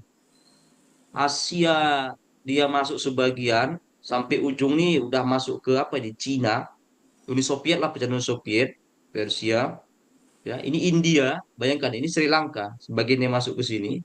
Di makalah dijelaskan juga siapa yang membuka India. Kemudian peradaban tengah yang kayak kepala catur kuda ini, seluruhnya dia termasuk Israel semuanya dikuasai sampai ke Turki sana, Afrika, Eropa. Jadi ada tiga benua. Benua Eropa ini yang disebut Andalus ya. Sekarang terpecah tiga negara, Prancis, Portugal, sama Spanyol. Afrika, khususnya Afrika Utara. Dari mulai Maroko sampai Mesir. Jadi sangat besar sekali. Yang jadi pertanyaannya, bagaimana bisa mereka mengembangkan wilayah mereka ini sampai begini? Ya satu jawabannya kan, peradaban militernya kuat. Jadi militernya, alat yang mereka gunakan ini, ya militernya tadi itu. Jadi militer mereka ini sangat tangguh ya. Baik itu laut, ya laut ini laut tengah, ya kemudian darat. Jadi sangat kuat sekali militer mereka ini. Militer yang mungkin tidak pernah ada di masanya kalau dibandingkan sekarang. Jadi militer yang pernah ada. Ya, sangat kuat kali sehingga bisa berkembang begitu besarnya. Jadi ada lagi yang menanyakan teman kita, apakah semakin besar suatu wilayah itu semakin melemah? Sebenarnya enggak juga. Kenapa semakin melemah dia? Karena militernya tadi sudah tidak bersatu lagi. Jenderal-jenderalnya ini sudah tidak bersatu lagi karena sudah sibuk dengan wilayah masing-masing. Atau dalam bahasanya Mamluk Tawaib tadi kan, jenderal yang ada di sini sibuk dengan wilayah dia. Jadi terbagi dengan ya wilayah-wilayah kecil sehingga tidak satu komando lagi. Itu membuat lemahnya di akhir-akhir ini kan 90 tahun. Bayang, 90 tahun berarti hampir satu abad. Satu abad 100 tahun. 100 tahun. Amerika udah sampai 100 tahun. Sampai ya? Lebih. Amerika sampai ya? Sudah lebih. Amerika Sudah itu lebih ya? 80 tahun. Ini berarti bagus juga Amerika itu. Uni Soviet tidak sampai ya? Nggak sampai. 91 bubar. Ya kan tahun 90 91 bubar. Ini Amerika juga bagus seperti itu manajemennya sampai 100 tahun. Ini 90 tahun. Nah, kalau kita tarik ya ke negara kita Indonesia, ya orang yang mengatakan apa NKRI harga mati, kita ini Indonesia ini baru 70 berapa? 75, 76. Ya, bisa bisa jadi juga bubar ya. Ini 90 tahun yang begitu kuat nih bubar. Ya, kita belum sampai 90 tahun bisa jadi bubar. Jadi ada kemungkinan bubar pasti ada ya. Pastilah bahasa negaranya pokoknya referendum. Ya, referendum ya berbagai macam faktor lah. Ya kira-kira begitu ya. Jadi NKRI harga mati itu kadang nggak laku juga kalau melihat kita kan belajar di sejarah. Ya, yang militer kuat saja yang bisa menaklukkan 3 benua saja bisa bubar selama 90 tahun. Apa kita yang masih kecil begini bisa jadi bubar kan? Nah, itu kira-kira gitu gambarannya kira-kira begitu. Kemudian peradaban Al-Qur'an. Nah, ini Al-Qur'an. Ada salah satu khalifah yang menarik ya. Eh, Coba baca Kesarjanaan Revisionis namanya. Jadi kesadaran revisionis ini orang-orang Islam yang sekarang yang ada ini ya, mengatakan dirinya, mengklaim dirinya adalah mereka ini sarana Islam revisionis. Ini biasanya kalangan-kalangan Islam ini yang belajar di Eropa. Tapi enak kalau baca apanya ya, karangan mereka ya. Kalau udah merujuk kepada revisionis, pasti soko gurunya itu John Swansbrough ya. Jadi orang-orang Islam Indonesia yang belajar ke Amerika atau Eropa lah ya, pasti itu ketemu John Swansbrough. Wah, balik ke Indonesia, menyebarkanlah paham-paham seperti itu ya. Sama kayak jaringan ulama Timur Tengah, itu kan rata-rata dari Yaman ya, Hadramaut, Tarim, terus bisa menyebar ke sini. Itu kalau di Timur Tengah. Ini John Swansbrough ini banyak murid-muridnya tersebar ini. Dia orang-orang apa namanya? Orang-orang sporadis Indonesia yang belajar ke luar negeri Eropa balik lagi. Nah, sekarang kan tidak untuk belajar Islam kan Timur Tengah tidak begitu seksi ya. Tidak begitu seksi. Sekarang malah orang-orang Islam yang tamat dari pesantren tertarik juga belajar Islam ke Eropa. Kita aja lah PTIK itu LPDP itu yang tahun lalu itu ke Amerika belajar. Kenapa nggak ke Mesir saja gitu? Nah, itu kan artinya apa? Artinya sudah ada mulai ketertarikan belajar Islam tuh bukan di tempat Islam tuh lahir. Ya kemarin kan yang LPDP yang dari PTIK itu yang doktor itu kan semuanya studi bandingnya ke Amerika. Malah ditawarkan sama mereka ke Mesir, ah janganlah kami udah gak tertarik Mesir karena S1 di Mesir gitu. Jadi ada apa ya? Ada semacam sudah ketertarikan ke Eropa. Apalagi kalau misalnya dia ngambil jurusan revisionis, ya. Jadi tertarik lagi di revisionis ini. Dia mengatakan ada pada masa Daulah Umayyah itu ada Khalifah Abdul Malik bin Marwan. Itu khalifah keberapa? Pemangkalan tahu? Berapa itu? Ketiga tuh. Abdul Malik bin Marwan. Ya kita sebutlah Abdul Malik bin Marwan ya. Eh, Mereka itu mengadakan suatu kepanitiaan dalam membedah Al-Quran. Itu saya baca itu tercengang juga ya. Jadi Al-Quran yang ada di tangan kita ini, yang kita katakan apa apa mazhab Utsmani ya karena kan ukuran itu di apa namanya disempurnakan di masanya Utsman ya rezimnya Utsman karena terjadi konflik ya antara satu kiroah dengan kiroah lain itu berbeda. Nah, dikasihlah baris-baris kan itu masa Utsman, makanya kita katakan mazhab Utsmani. Ternyata tidak hanya satu itu saja Al-Quran pernah dibedah setelah masa Utsman. Berarti kalau bicara Utsman itu kita minggu lalu tuh Daulah apa Khulafaur Rasyidin. Di Daulah Umayyah beda rezim beda dia. Nah, ternyata di Malik bin Marwan itu membuat suatu panitia khusus. Ya, kalau nggak salah siapa pimpinan panitianya itu Abdullah bin Ziyad apa Ubaidillah bin Ziyad. Coba dicek lagi ya. Ini Islam revisionis. Nah, itu melakukan revisi total bahasa Arabnya gini, ziyadatu alpain alifat. Menambahkan 2000 alif. Itu banyak itu 2000 alif. Baik, 2000 alif ditambahkan di situ.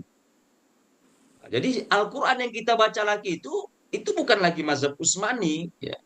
Tapi produknya sudah Utsmani, rezim Umayyah diubah lagi. Nah, terakhir nanti rezimnya di Mesir. Nah, di Mesir itu abad 19-an, 1924. Nah, itu 1924 Presiden Mesir siapa? Belum ada. 1924. Nah, itu diubah lagi. Alasan pengubahannya banyak karena abad 19-an itu Mesir itu menjadi tempat belajar Islam yang paling seksi ya. Ya, jadi banyak ulama-ulama kita ini belajarnya ke Mesir ya. Kalau abad 18-an kan Saudi Arabia. Ya, abad 19-an itu masuk sudah Al-Azhar ya, Kairo, Al-Azhar Mesir itu. itu pergi ke sana. Ya, jadi masing-masing negara, ya, masing-masing pelajar-pelajar yang pergi ke Mesir dari berbagai negara yang ada di dunia ini, itu masing-masing cetakan Al-Qur'annya berubah-berubah, apa berbeda-beda. Dari Indonesia mungkin ada Kejawetnya, ya, atau mungkin yang dari Eropa beda-beda. Makanya atas inisiatif Menteri Dalam Negeri Mesir itu diubahkan, diseragamkan. Nah, itulah yang sampai ke tangan kita sekarang Al-Quran itu. Nah, jadi pertanyaannya, masa Utsmani sudah diubah di masa rezim Umayyah ditambah 2000 alif, ya, diseragamkan lagi pada masa pemerintahan Mesir 1124. Berarti apakah betul ya peradaban Islam yang kita katakan Al-Quran itu jelas absolut yang tidak bisa diganggu gugat, tapi kenapa bisa direvisi lagi? Itu jadi pertanyaan juga sama saya. Apakah itu betul? Coba cek lagi. Apakah betul penambahan 2000 alif itu? Tapi ada datanya begitu.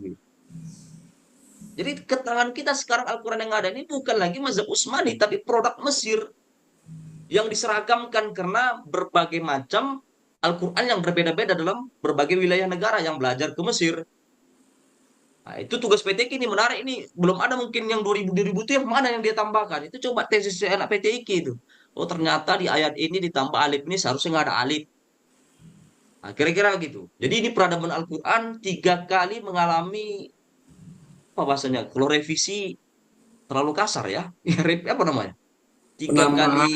Penambahan tanda baca sebenarnya.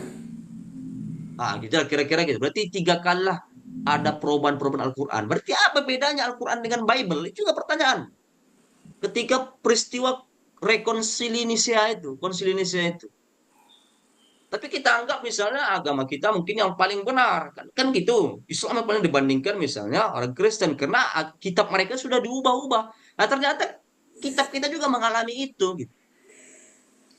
Mana bukti sakral Al-Quran itu? Kalau misalnya kata mujizat itu tidak bisa diubah-ubah. Kenapa dilakukan rezim ini? Khususnya Malik bin Marwan itu membuat suatu komite panitia untuk membedah Al-Quran. Menambah 2000 alif. Itu bukan sedikit ya 2000 alif itu. Sangat banyak sekali. Nah, itu Al-Quran.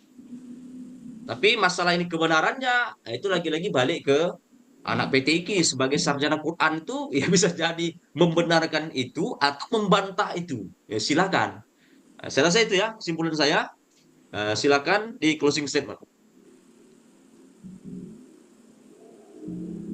Kalau kalah, silakan.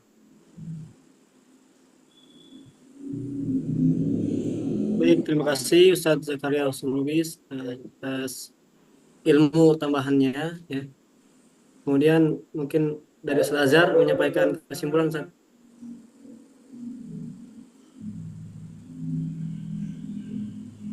Ya tadi yang closing statement kita ya. Tadi dari berbagai kajian yang sudah kita paparkan di sini dari dinasti Bani Umayyah, dari sejarah berdirinya, perkembangannya, kelebihannya dari penyebaran wilayah, ekspansi, kemudian kemajuan-kemajuan ilmu pengetahuan, fasilitas dan segala macam. Tapi di sisi lain juga memiliki sisi kelemahan dan memiliki juga dari faktor kejatuhan dan keruntuhan yang tadi juga sempat ditambahkan oleh guru kita Ustadz Zakaria ya tadi. Itu juga saya sebenarnya baru tahu itu ketika yang di masa Khalifah Abdul Malik gitu ya. Mungkin itu yang bisa kami sampaikan. Terima kasih kepada para audiens dan dosen kita Ustadz Zakaria Hussein Lubis atas atensi dan husnul istima ya, wal istimam. Tapi mungkin kita tutup dengan membaca kafaratul majlis. Subhanakallahumma. Baik, kita tutup presentasi kita pada hari ini dengan membaca Alhamdulillah. Assalamualaikum warahmatullahi wabarakatuh. Waalaikumsalam warahmatullahi wabarakatuh. Oke, kita ujian tanggal 27 lagi ya. Saya ingatkan lagi 27 November. Jadi minggu depan tetap lanjut ya. Daulah Abbasiyah ya. Oke, terima kasih. Assalamualaikum warahmatullahi wabarakatuh. Waalaikumsalam. Assalamualaikum warahmatullahi wabarakatuh.